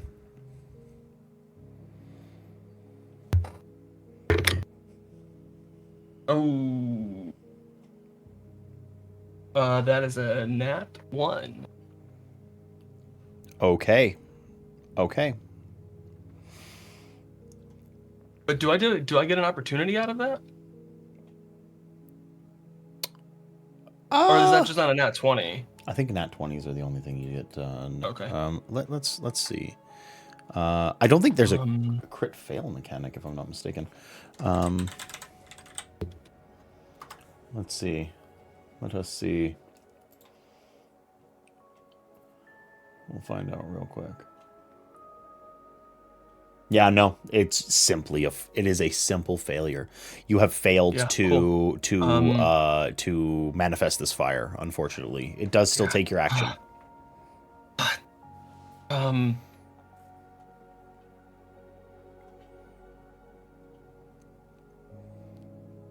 You hear, and then I guess for my second action, I'll I will make a distracting illusion around Nev. Okay, so disadvantage on attacks against Nev. Yeah. Until one can't misses. Graze. And can't graze. Yeah, more important. Yeah, and I'll turn off the enhance when I do that. Okay. And if I can back up so I'm not visible, I don't know if I have movement. Yeah, you can back up a little bit. Absolutely. And that's... Rave is still technically stunned on this turn as well. It is at the end of his turn that this ends. Correct, Nev? Sorry, what? The stun ends, does it at the beginning or the end of his turn? I believe it is the end. Double checking. Stunned until the end of their next turn. Yeah. So, okay. So he's no longer considered stunned. He had his round of stun. This is his new turn. Correct. Okay, perfect. So the stun has taken its effect. He stands up straight and looks down at you, Nev, and through the fog of this like hatred and bloodlust, give me a perception. Perception. Yes. Oh, that is not good. 5. A 5. Too much panic. Sure. Too much worry.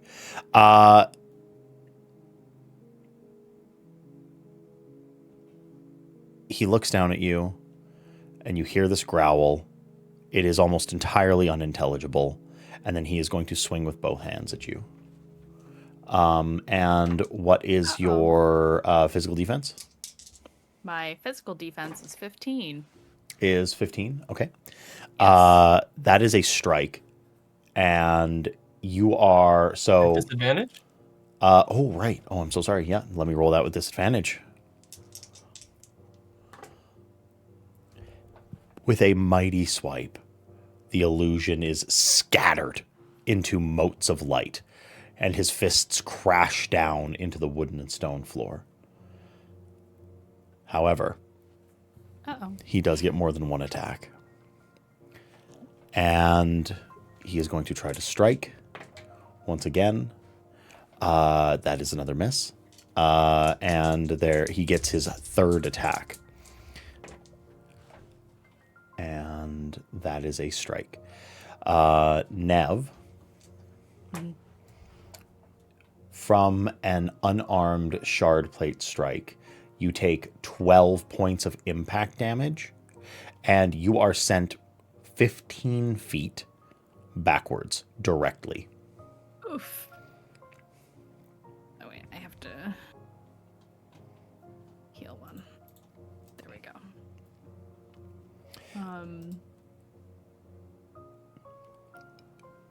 I am sent 15 feet where? Backwards. Directly backwards. Oh, just like flying. Just flying. DBZ style through the air. Okay, got it. Oh, yeah. Absolutely. Ow. And after that point, it is going to be Berdalar's turn. Once more into the breach, dear tarts. Bear is jumping straight down onto Rave through the hole in the floor. Okay. If I have to take damage, that's okay. No, you should be okay. It is not technically enough to deal damage to you. It is simply movement. Okie dokie. Yeah. We're going down. I will ask, though, as you jump down, Rave looks up and seems ready to catch you. May I get a perception from you? Absolutely. Would you consider this role studying him, as in, like, studying his face? Yeah, I would say so. I would argue that. Perception, I think that's 16 or 17. A 17. Okay. This is a man that you've studied intensively for some time. He's an individual that you have looked at the features of, have tracked, memorized various traits of this man's entire visage. And you're looking into these hate-filled eyes, and there is something a little bit shocking as you're traveling down towards him, and that's the fact that those eyes are the wrong color. What color are they? So Rave's eyes are usually a brilliant green. Very, very like a Viridian sea. This man's eyes are a dark, almost black.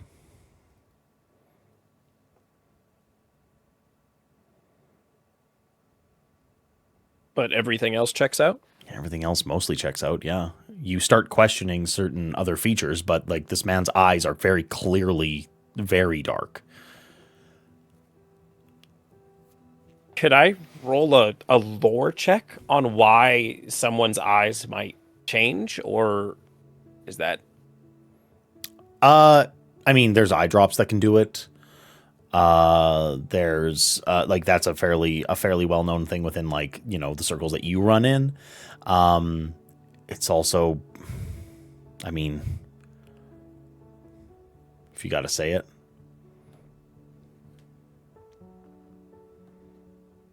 But you're about to land on this man. What do you do?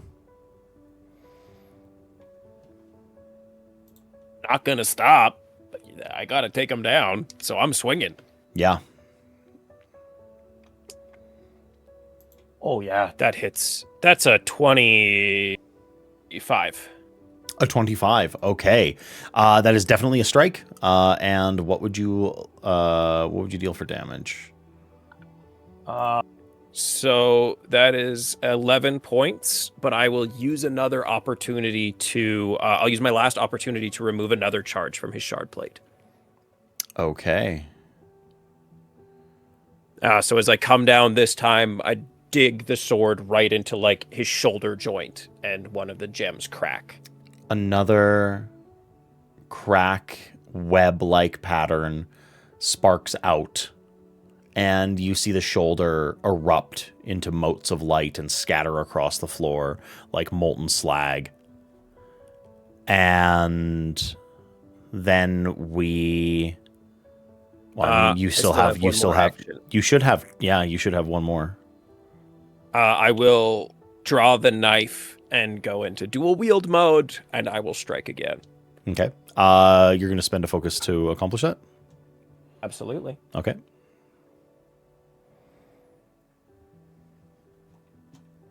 $18 to hit. Okay. Yeah, that does definitely hit. Oh, I think I do 0 damage, maybe. 6.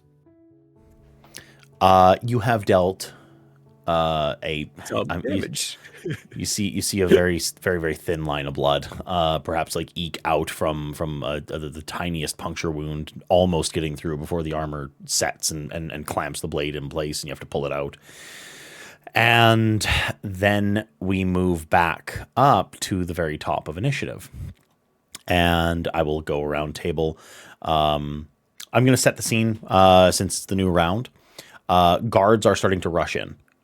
They're coming to the assistance of Rave.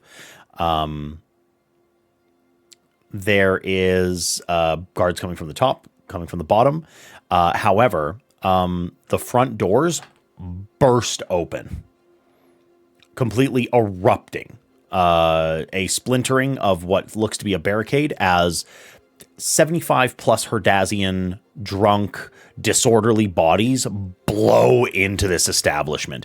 You hear body cries of deposition. There's cries of indictment against Rave and his predations on the people of Little Herdaz. You hear songs on the lips of elderly men crying for revolution from a time long. Songs of revolution are on the lips of these elderly men from times long past that have nothing to do with Alethi politics whatsoever. But the spirit is there, and it is willing, and thus a lot of the guards are having to deal with this Herdazian threat. And now, but there's more than enough guards, and at the very top of this round,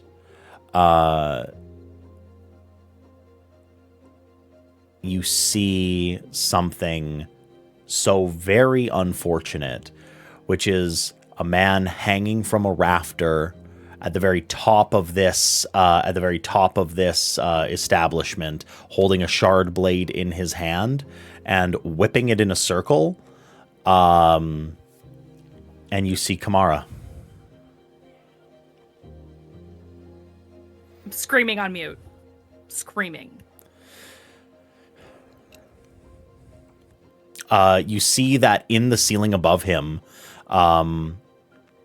is what very much appears to be a burned out section of the roof, like it's been reduced to ash and slag. And he's hanging from this rafter as he's leapt down. And then Alstrom, fast turn or slow turn? Slow turn. Veroniel, fast turn or slow turn? Slow. Nev? Slow. Berdalar. Slow. Okay. So Fira, you're the only one that took it fast. Oh wait, sorry, you took slow. Nev, you took fast?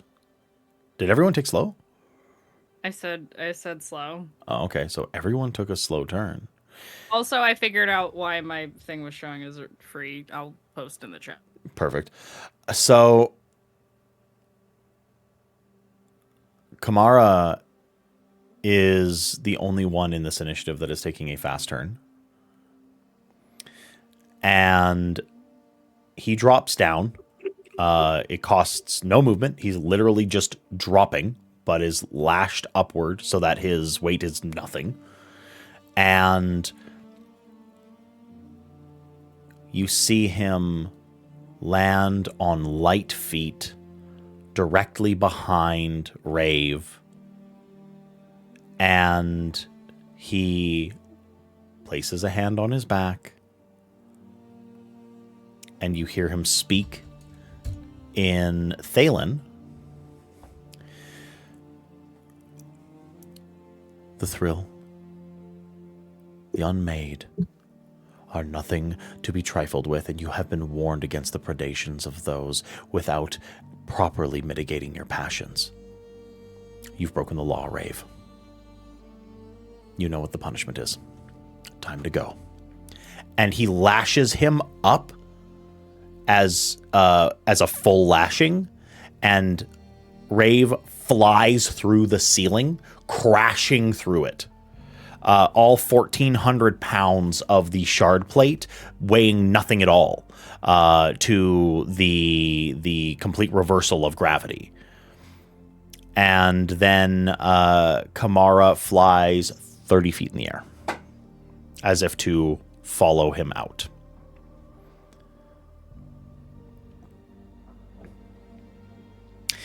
Can I? If anyone has a reaction to those things, that's fine. But otherwise, we will just move through the slow initiative. He's just going up? Directly up in the air, yes. And Kamara is very swiftly chasing after him. I think Bear is kind of dug in. I think he's going to try and grab onto Rave. Like, grab onto his leg. Yeah. I will ask for a raise the stakes agility. Yeah, absolutely.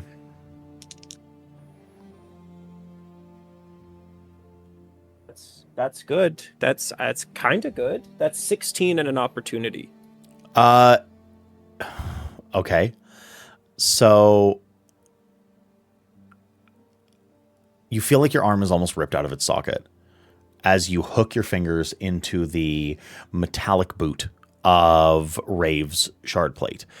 You are sent sailing in through the air. You feel the impact of Rave smashing through the roof, and you're now sitting, I believe it's 120 feet in the air with a full lashing. If I'm incorrect, it might be 60. It might be 60. But regardless, it is a number of feet in the air that is dangerous at the moment.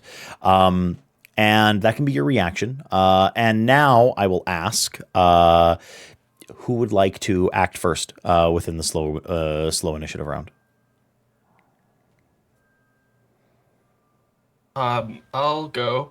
Okay. Can I start chanting? I want to get the Herdazians to help me start this place on fire. Oh, Jesus Christ. Yes, certainly. Not where I thought you were going with that. Yeah, totally. Okay. I will ask for a persuasion, but I love a good speech and a good rationale. I love a good rhetoric. I want that pathos at this point. Or sorry, the logos at this point. Give me the rhetoric of how you speak to these Herdazians in order to have them light this place ablaze.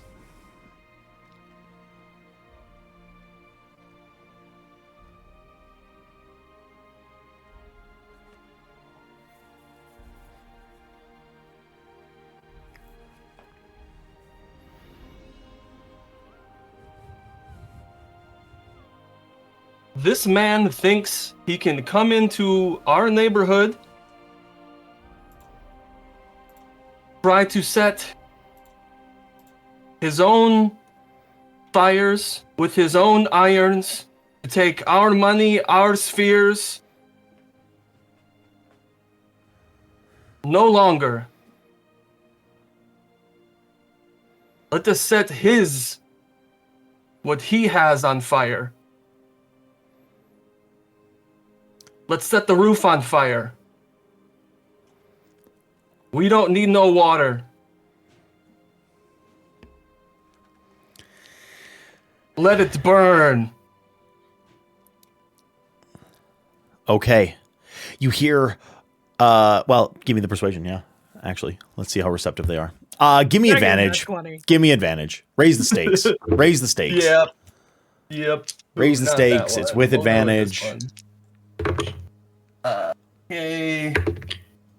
Oh no. 8. 8. Okay. Blank. With advantage? You rolled an 8 with advantage? Man. Okay. Rolled 2 4s. You get a lot of not really understanding. They're pretty drunk. You start like quoting like that they don't need water and to burn the roof down, and they're like, but we're on the second floor, and they're not entirely certain what's going on. And then a few of the younger Herdazians say, Goncho, they want us to burn it down, they wants us to burn down the place. And then you see a few people start to like, oh, and they like start pouring alcohol on things. It's going to take a bit longer than you would have thought, and perhaps not with the same like general oneness of tone and execution that you may have asked for, but you are technically asking a group of rioters to do what rioters do. So it wasn't the biggest stretch in the world. It's just going to take some time. So, is that your turn? And then I'll go downstairs. However I need to. Okay. Yeah, you maneuver your way downstairs. Hopping Absolutely. down or down the stairs, literally. Yeah, you can climb down. Not a problem. Not a problem at all. So perfect. Okay, so we then will move. Who wants to go next? We're sitting on Feraniel and Nev. And Bear too, right? Because that was his I'm reaction. scared to go. I'm kind of getting the vibe. Like honestly, okay, we'll pull back the veil just a little bit right now. I've played with Lane for a long ass time. And when he does something ridiculous like this and then shuts the fuck up, it means that he needs all the time in the world to actually like what the hell I'm supposed to do. He is. If I can describe Lane as a player, I'm gonna look in the camera for this. If I can describe Lane as a player, he's a dog that chases the car that actually catches it and then doesn't know what to do with it. So It's very That sounds right. anyway, Nev? Yeah. Well, I guess first of all, Nev's gonna pry themselves out of the fucking dent in the wall. Yeah, absolutely. They're in. Just kind of like, I shake my head to get some awareness of what's happening right now because I just got flung into a wall pretty damn quickly, Dragon Ball Z style, and I see Kamara, I see Rave leaping. Where is Rave leaping to? Rave is not my question. Rave is not leaping anywhere. Rave has been lashed vertically. Ah. And hanging from his foot is Bear. Hanging from his foot is Bear, and barreling after them in a straight lashing upwards as well is Kamara. Kamara, you're about 40 feet away from Kamara. Kamara was down, and now he's also jumping up. Yes. He lashed Rave up. He is And then now followed. lashing himself. Correct. Ooh, okay. Yeah, I'm flying, baby. Let's go. Okay. I'm going to lash myself. I'm gonna infuse self. Yeah, absolutely. Okay. And cool. It's a slow action. This is a slow turn, so I can do 3 things. Excellent. I lash up. I launch into the air, flying, sword drawn. I know that I don't have shards, so I can't do much, but I can slow them down. And right now, the enemy of my enemy is maybe not my friend, but not actively my enemy right now. I think Nevis at least smart enough to decipher that this Skybreaker isn't going to drop what's happening with Rave to fight with Nev right now. Because that would be dishonorable. So I'm gonna, I'm flying after Rave. I wanna. He's got full helm or no helm? No helm. Excellent. I want to cheap shot punch him in the face and see if I can stun him, keep him from doing anything else. On his turns? Yeah, okay, sure. Oh, I have to raise the stakes also, so I'll do that. Okay. That's not ideal. That's not high enough. I'm gonna burn my opportunity. Okay. That's a lot better. That is 21 thievery against cognitive for Rave. And 6 impact damage also. Okay. Yeah, absolutely. It's stunned. There's and not. I got a blank on the opportunity die, by the way. Oh, okay. Yeah. There's not a lot else to say about it. He loses his actions. It's really just that simple. Skybreaker might not like it, but I just stunned him. Yeah, you just deck him in the nose. Absolutely. I did deck him. I Superman decked him, in fact. I flew and punched him in the face. And punched him in the face. Yeah, absolutely. Okay, so I think I have one more thing I can do? You could attack again, or yeah, you do. No, you got up. I get 3 actions. Yeah, you got up. You moved again. You attacked. Got it. Yep. Feronial. Yeah, I think I figured out what she's going to do. So her head's going to snap up when she sees Bear grab onto his foot and like panic for a moment, but then she's going to disappear into calculation and she's going to run upstairs again. She just ran downstairs. She's getting her steps in. Yeah. And then she's going to calculate, because they're just directly above the building, right? Yes. Like they pop through the ceiling. You got it. She's going to calculate where directly below he's lashed up and try to transform the ground into something soft where Bear would fall. Oh, because they're heading directly up. Okay. Yep. Give me a transformation roll. Yep.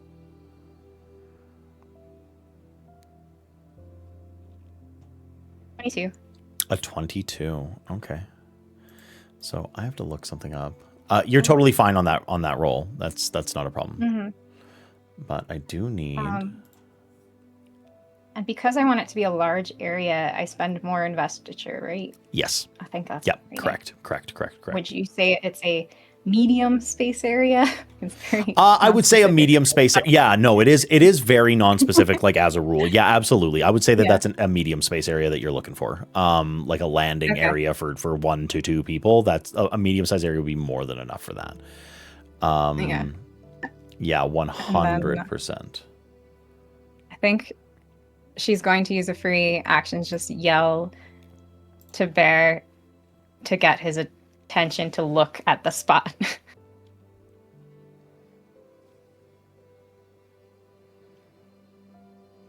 That's her turn. That's 3, because transforming is 2 actions. Yeah, that's all 3 of your actions. So, Berdalar, Yep. Holding on to this man's foot. What would you like to do? Holding on to Rave's foot, seething. Yes. Currently. He's going to try to still like hold on and just hit him with a. You don't get to run away from me this time. I'm gonna attack. Okay. Yeah.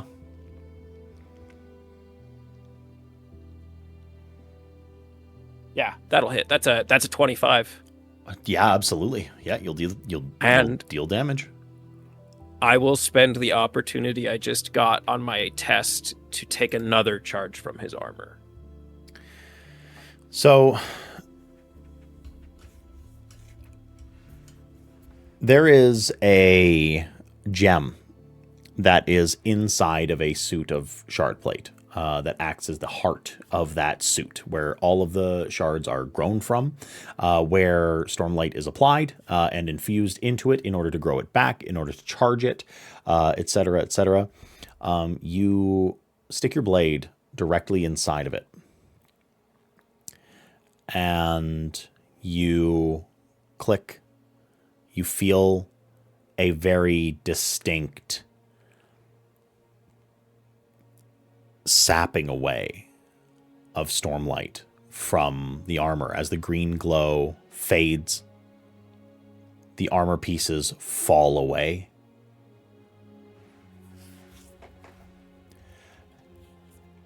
And more importantly,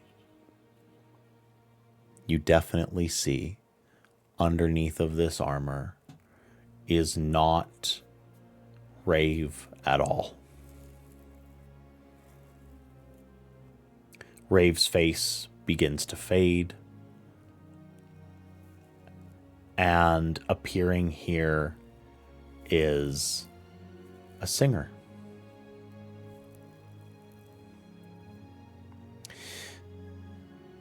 I can't tell you, but for those of you who would know, it is a form of power.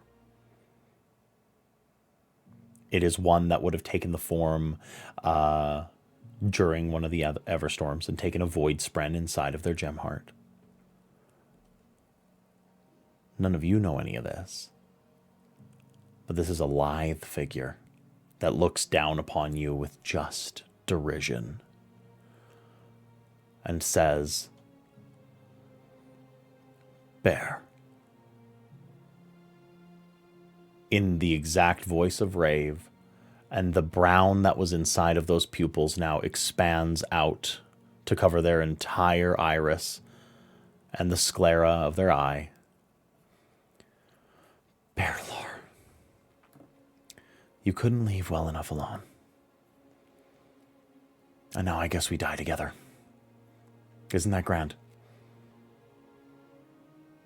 Odium has plans for you. So I doubt you die today.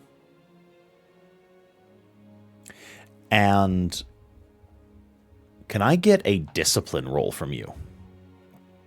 Yeah. Yeah. I'll be raising the stakes, I think. Yeah, please. I'm gonna roll that dice. It's a 13. A 13. And nothing. 13 in blank. Your hands begin to tremble. The armor boot is the last thing to fall off. And you fall away from this singer and start plummeting back to the earth.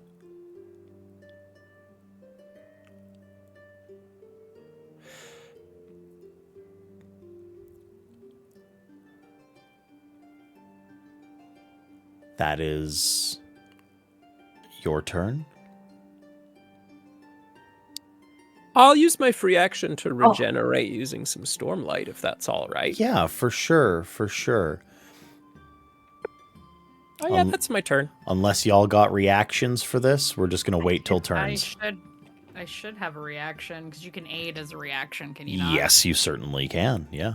Great. I would like to spend a focus to I see Bear falling. I know he can't fly, so I gotta catch him. Yeah, certainly. I think we will say that is. I don't think that's an aid action ability. Aid adds advantage within the. If I'm not mistaken, that is simply what aid does. I may have to double check this. It just says you step in to help an ally. You just step in to help an ally. Is that? Spend a focus to Oh, Before okay. an ally makes a okay. skill test. Yeah, before they make a skill test, and you grant them advantage on the test. That is what that does. So I think this is more of a something Navali does on their turn to like catch and stop him from falling. Yes. Okay. Could I reactive strike and use my Kremriel to aid Thera in making the ground soft? Oh, yeah. Yeah, absolutely. Yeah, absolutely. I like that use of a strike because it is technically I'll an implement. use a focus or investiture. You will if need me a to. focus for that for sure. Okay. Yeah. But I will, and then we will go right back up to the top of it. Oh, go ahead. I have a reaction. Yeah, hit me. I have a question for a creative use of this reaction because I haven't gotten to use it yet. Okay. I have the talent Soul Cast Defense, which means that I can Soul Cast near instinctively to transform projectiles in flight. Can I either transform something Bear is wearing, or air is really hard to transform? I think I'm going to go with something Bear is wearing to make it like a armor, something that's going to soften the blow if he does fall.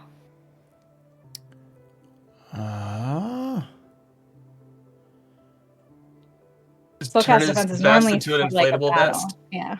Yeah. I think in order to do that, I would have to ask for you to have the distant surge binding transformation feature. Oh. Yeah, I think with the combination of those two things, I would allow it. But at the current, I think your range is a little bit too limited. Yeah, Use a stupid thing. yeah, certainly that. As much as I love Rule of Cool, I think there's some pretty hard lines when it comes to distances. So what that does mean is we go right back to the very top of initiative again. Alstrom. Well, yeah. Kamara will go. I'm so sorry. Kamara does get a turn. Oh, no. Kamara took a fast turn. I'm getting out of order. That's on me. We go back to the very top of initiative. Alstrom, fast turn, slow turn. Slow turn. Slow turn. Fira. Slow turn. Nev. Fast. Bear. Fast. Okay. Who would like to go first between Nev and Bear? I was gonna stop you from splatting on the ground because you're like more than 20 feet up, right? Oh, I'm pretty high up there. Oh, yeah. Yeah. Yeah. So yeah, I'm gonna, if I can, with my fly speed of 25 feet, I would like to catch Bear. Yeah. Give me I'm gonna. Ooh. Agility? I'm kind of thinking it's. Yeah, it's really gotta be, doesn't it?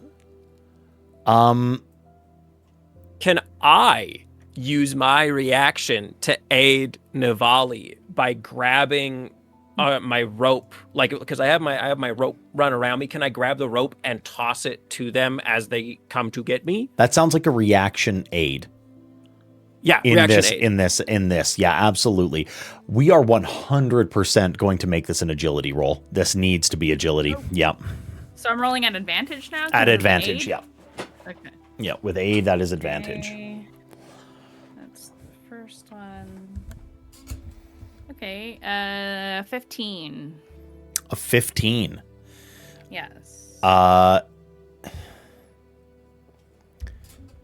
So, mid-air acrobatics is a thing of intensity. And grabbing someone out of midair while lashing yourself upwards is not something that's easily done. Your hand grabs onto Bear's. The rope is fully grasped, and it just slips out of your hand. And Bear continues to plummet.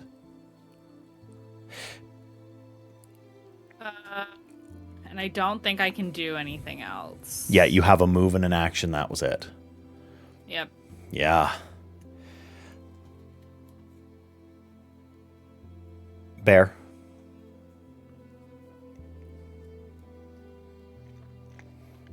They turned the ground below me soft. Correct. Is that correct? Soft enough. Wonderful.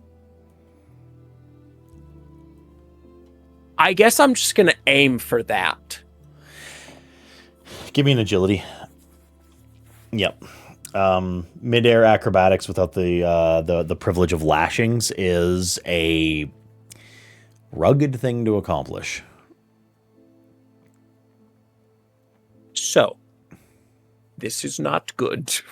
That was a natural one. Okay. Okay.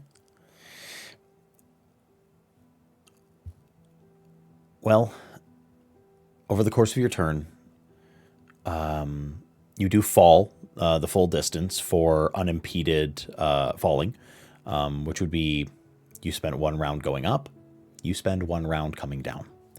10 full heartbeats pass as you fall through the gap that was made by crashing through the ceiling, and you slam down into the creme and the softness that is there. But it is not anything that is plush. It is not something that is going to feel akin to a pile of feathers. And I'm still going to have you take half damage for a full fall. Yeah.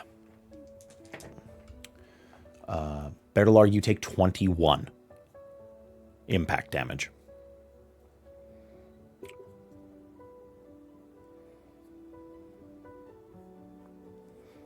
That is your turn. Do you give a thumbs up? That's my turn. The second, the next fast turn is Kamara. Kamara looks to Nivali and flies down to them. Motherfucker. And he's going to use the banter action.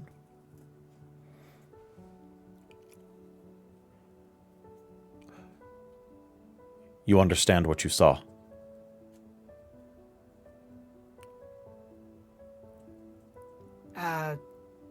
Did I? Above table? You saw that it was a singer. Yeah, you were in pursuit. Absolutely. That was a singer.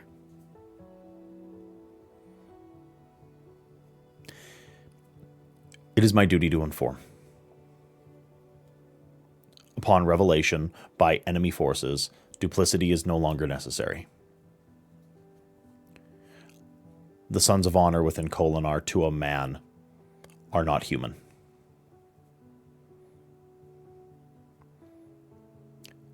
They will be leaving the city. The singers are no longer needed here. We will be mustering our forces. As a privilege, I tell you, I encourage you, prepare. For we are coming to kill you, and little else.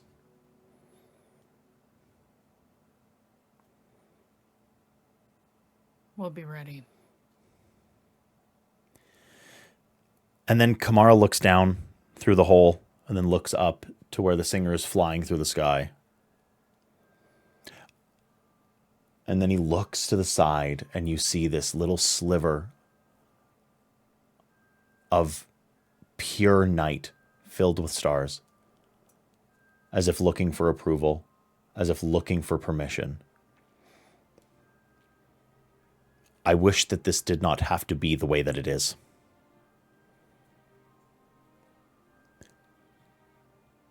You may not fight with honor. And you may not follow the rules. But you fight with heart. And in another world, it would please me that you do not die, and that we would fight side by side, rather than sword to sword. And then Kamara will fly away.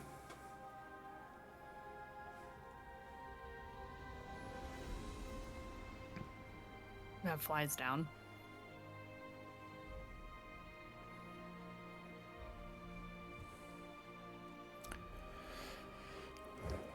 And proceeds to punch the nearest wooden pillar. Frustration. We can consider that initiative over.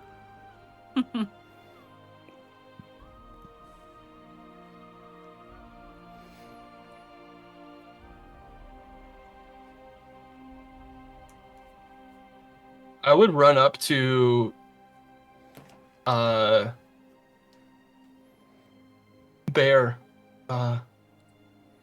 Bear, what the storms? Are you okay? What in Kellick's balls was that?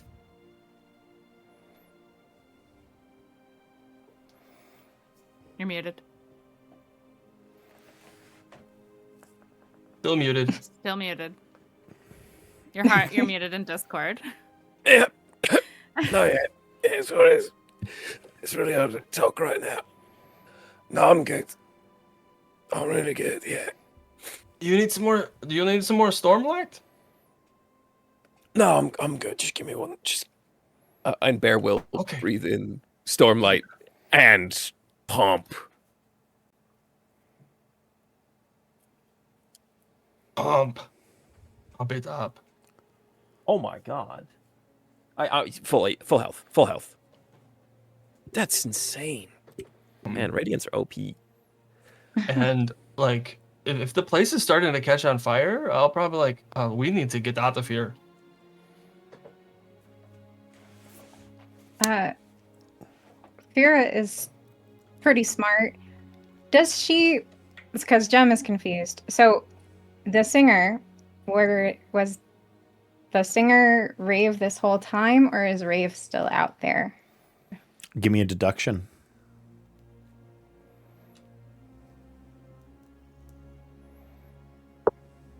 That's a dirty 20. There is a very serious part of you that thinks that Rave is still out there. And that Rave is still in this city. I think realizing that, seeing that happen, while at the same time Alstrom's checking on Bear, I think Fira would have instantly peered into Shadesmar. She's been practicing how to recognize people. She wants to see if she sees, because it says I can recognize like individuals. So I think she wants to see if she can see something that like is Rave in this building still. You're gonna peer into Shadesmar for it? Mm-hmm. Okay. Yeah, give me that. Give me the roll.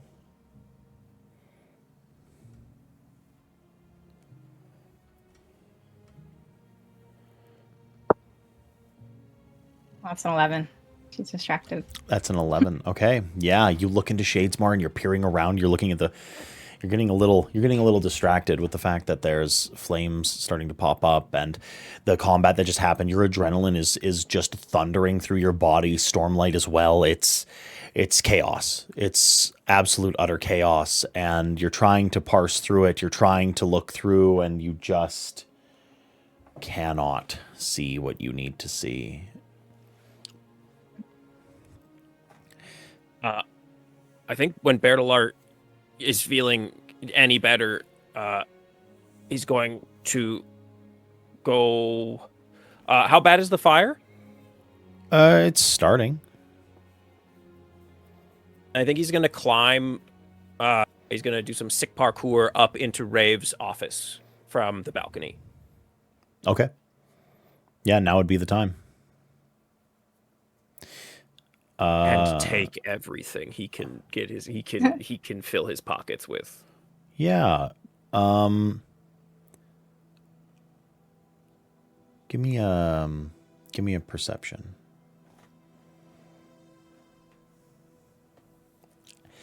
Actually, give me a deduction before anything else.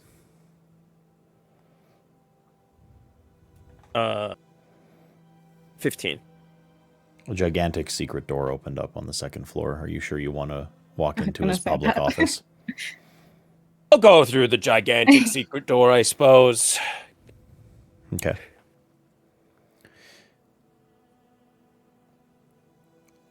You look inside, and there was a fabrial that was used exclusively to help someone don shard plate.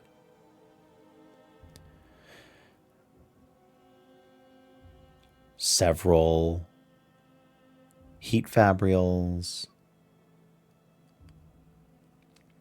and standing, leaning against a glass showcase, inside of which is another shard blade, is Rave.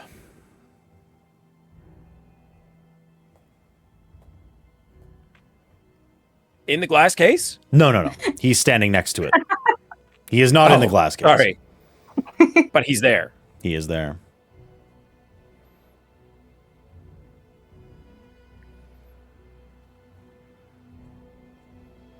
Hey, Mooney. He holds up his hands. The jig is up.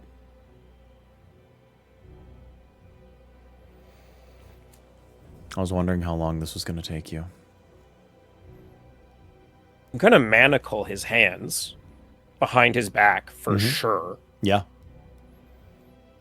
Spin him around, and he looks like him. He looks like him. Brilliant green eyes, sharp features.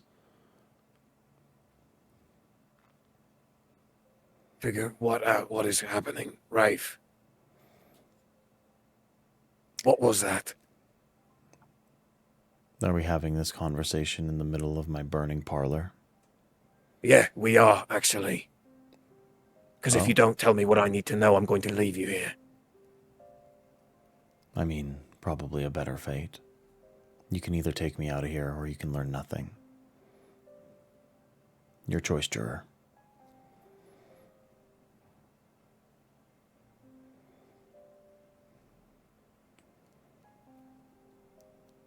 I'll take everything. The fabrials, all of that, I'm going to put it in a bag. And then I am going to take Rave up to his balcony. Sure. Is anyone else present?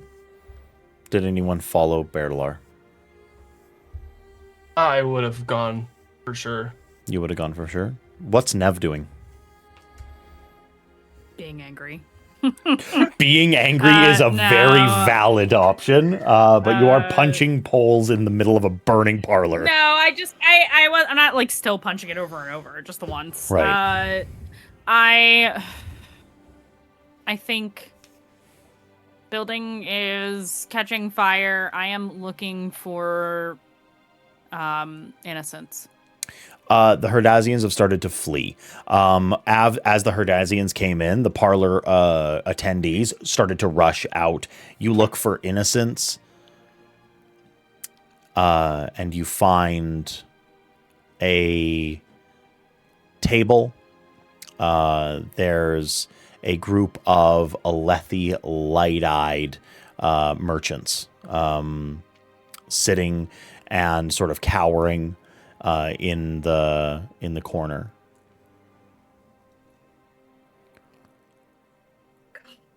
I hate this. Nev peeks in. They're just cowering, even though there's like fire. Yeah, they're light-eyed merchants. They're panicked. Yeah. Yeah, this is Okay. not a rational response. There's three of them. I'm going to step into the room. Is the room on fire? Okay, since there's a lot of questions about it, Yeah. Do we need to know the gradient of which this place is ablaze? Okay.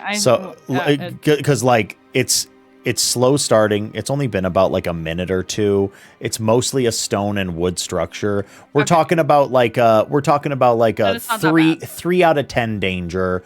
Smoke is starting to fill the air. People have time to get out, but there's also going to be people that like could still be in danger out of like panic or just like animal instinct, horror at like what had just happened, et cetera, et cetera. And you have found a group of those people. Well, they've already seen me, so I'm not gonna not say anything. Nev says, the building is catching fire. You need to leave. The way is still clear, but only if you get moving. One of them speaks up immediately. Aren't you Nev the Knife? Aren't you the one burning this place to the ground? Do you want to sit there while this building burns down and point fingers at me, or do you want to get to safety? They take a minute at that, and then they stand up. They start following you out. And if they continue to give Nev crap, she's going to say, you know, now that I've seen your faces, if anything else comes up about Rave, I'll know who to connect it to, right? You hear Jez's voice in your ear. Why, Navali?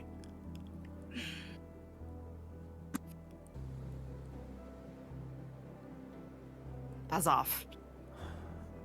The three look, only if they're giving her crap. They definitely give you guff. Absolutely. Okay, they're like I'm heretic. Giving them guff right back. Yeah, heretic, radiant. They spit on the ground. Burn it down just to rip us out of the building. What kind of madness is this?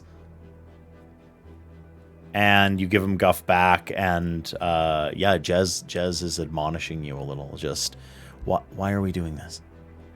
What's the point of this? Saving their storming lives, aren't I? The city isn't going to stand if everyone hates us. Well, then I don't know. People hated me before you picked me, so make sense of that for me. Maybe that's a bit of what we're here to fix. You're doing that thing where you're cutting off. Maybe that's what we're here to fix.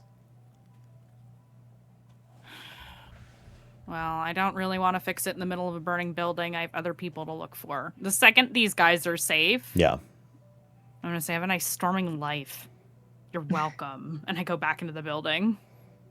You save another like probably half a dozen people from the conflagration, for sure. Like it's not anything super dire. You definitely like find some folks that are cowering in different corners of the establishment. You go to one of the private rooms that are on the second story. Yeah. And then before we get to the scene with Bear and Alstrom and Rave, what is Fira doing? Yeah, so Fira was right there where Bear fell. Totally. But did the shard plate fall too? In that No, spot? the shard plate did not fall. The shard plate would have scattered across everywhere and would recoalesce around the gem that is attached to the shard plate. Yeah. Okay. Well then, seeing Bear go to the secret room, I think she would have followed behind with Alstrom. Okay, so the trio of you are heading to that office out on the balcony with Rave and Berdalar. Okay. You take Rave out onto the balcony. His hands are manacled behind his back. So, ask your questions. How long has that thing been pretending to be you?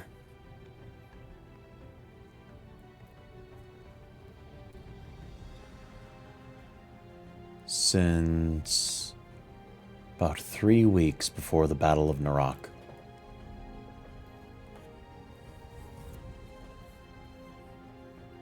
So the last time we spoke, was that you or was that them? I was present. And all the things you've done to me and mine, that was you, then? That was me.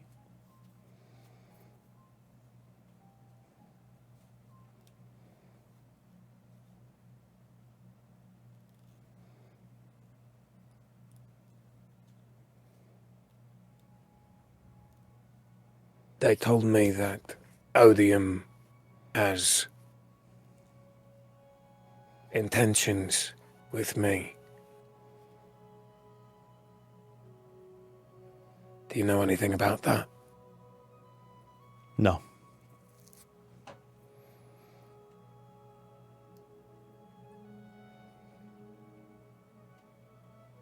Did you have my father killed, Rafe?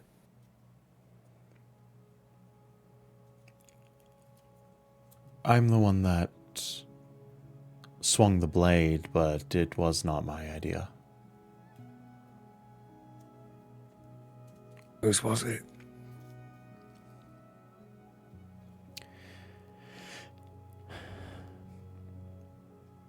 Does it matter? At this Yes, point? it does. You aren't going to like the answer. And it's not I going to don't bring you care peace. if I like it. Tell me who. Are you a Vorin man?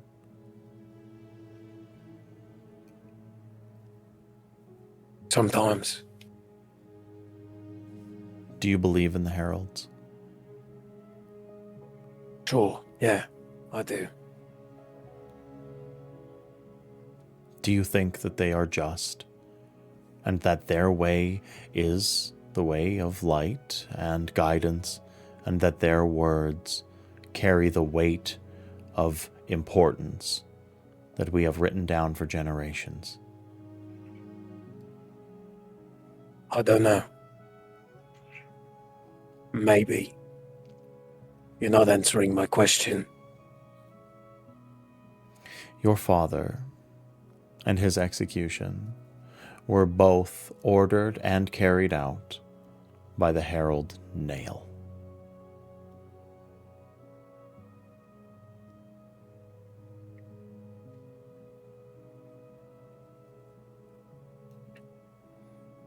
You didn't bring Nail here to kill my father, then?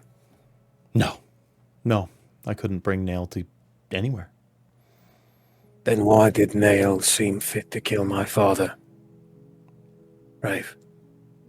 Because your father was a Radiant.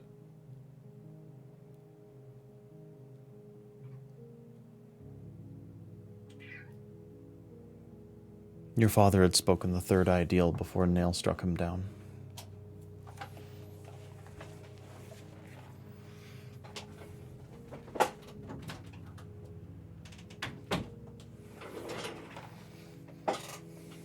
Oh.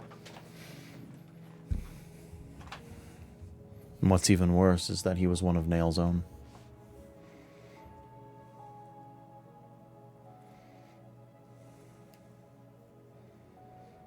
Then why would he kill him? That doesn't make any sense. Because your father believed in a higher authority than the law. He believed in the legalities and jurisprudence of goodly men, the way of kings, and of things that are written that far supersede the laws of the land of today. That did not sit right with Nail, and when they had their final confrontation, Nail made him one last offer. What is the law if it isn't exactly that, just decided by a bunch of idiots? It's just a bunch of things that we all agree are good, so then we do them. That's the law. How is that not the law? Well, your father and the Herald Nail seemed to have a differing of opinions when it came to what is and what isn't law.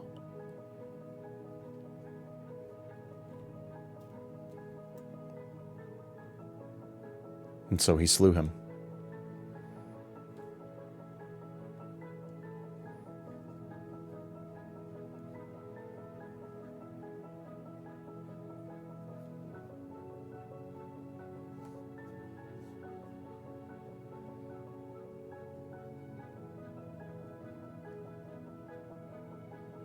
They told me that every son in Kholinar was not human. Is that true? All official members do have a doppelganger, yes. And those are considered the true Sons of Honor. How many of those are there? I don't know. I suppose that's for you to find out. No. No. What do you know, Rafe? I know that I've made a lot of money. I know that I have secured my place. I know that I've made a gross... place? Well, I know that I've made a gross miscalculation in the skills of you and your companions. But besides those things, I know that regardless of what happens to me, Kholinar is doomed.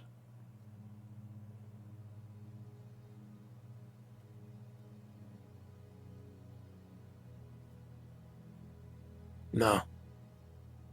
You made heinous, awful, terrible calculations before. You thought for sure you were going to make it out of here today, and you didn't. So you don't know anything. You think maybe Kholinar is going to fall.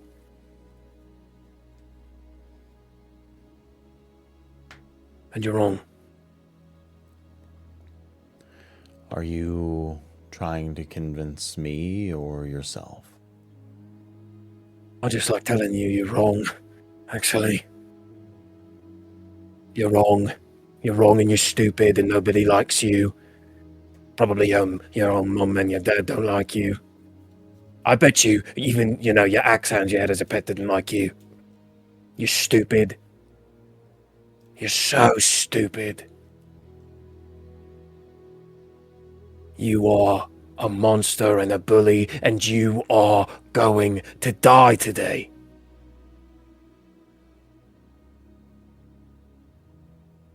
Do you think so?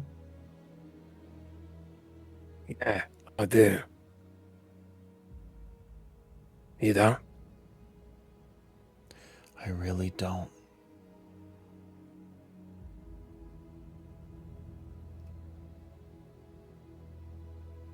Then you'd be wrong again.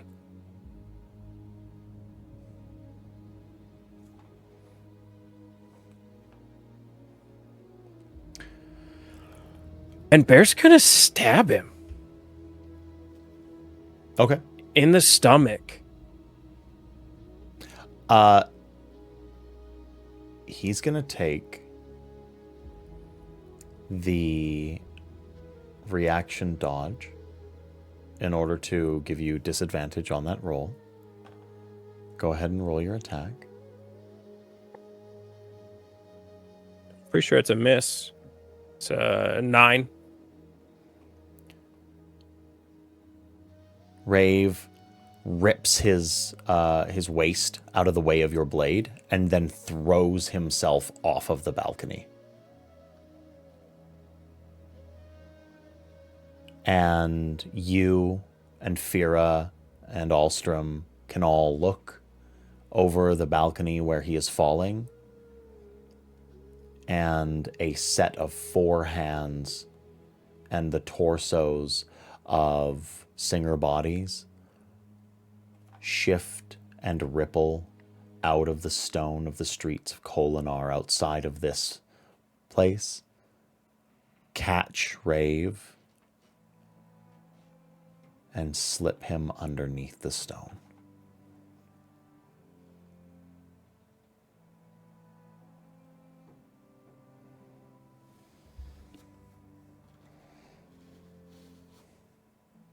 What the storms was that? Did we just see him disappear underneath the stone?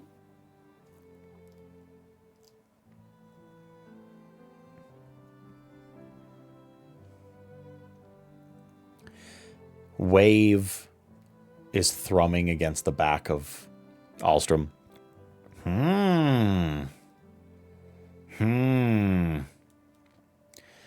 Fused.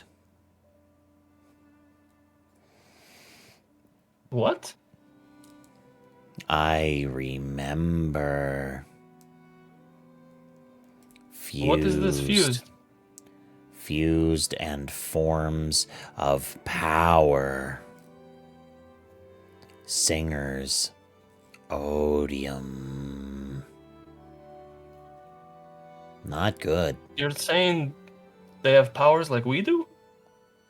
Sort of. We should probably get a snack. I think standing in a burning building and trying to figure out the cosmos is hungry work.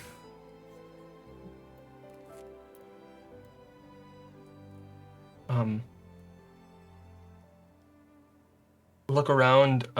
Wait. Where's Nev? Where is Nev? I mean, I expect At that moment. if I sweep the building and I save everybody I could possibly find, I do look for them. I think at that point, like we can definitely say that you join them. Okay. Nev is there, lurking in the doorway. What happened? What did I miss? We should probably get moving, actually. The fire is spreading. Yes, let's get out of here. When we get outside, I ask them what happened. Did you find anything?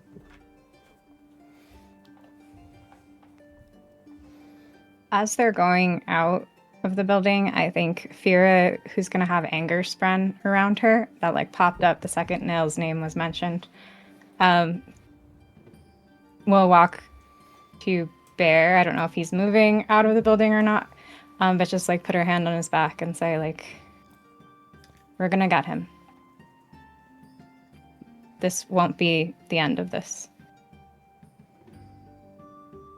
And then continue out with everybody else.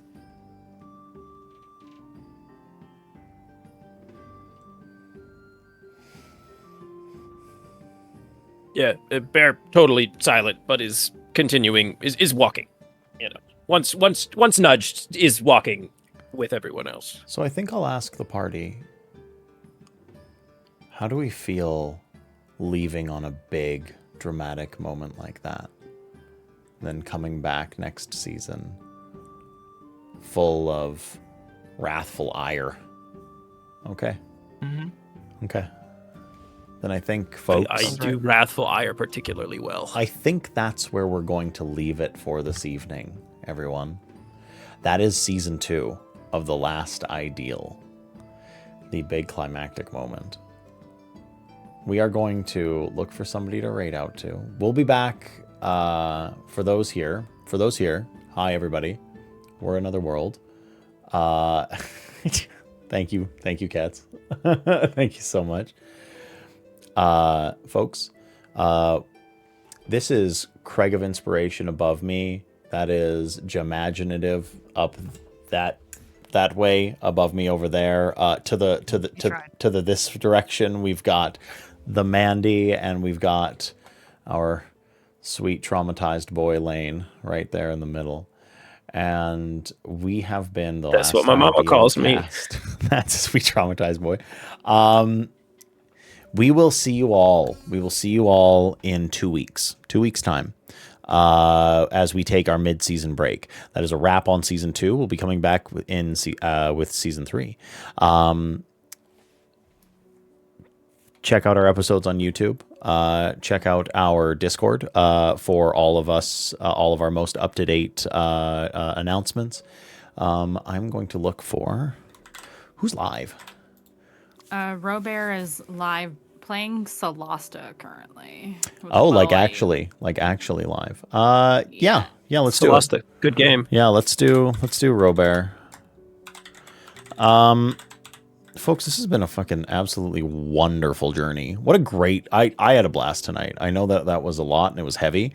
And that I'm sure there's a lot of questions and emotions and feelings.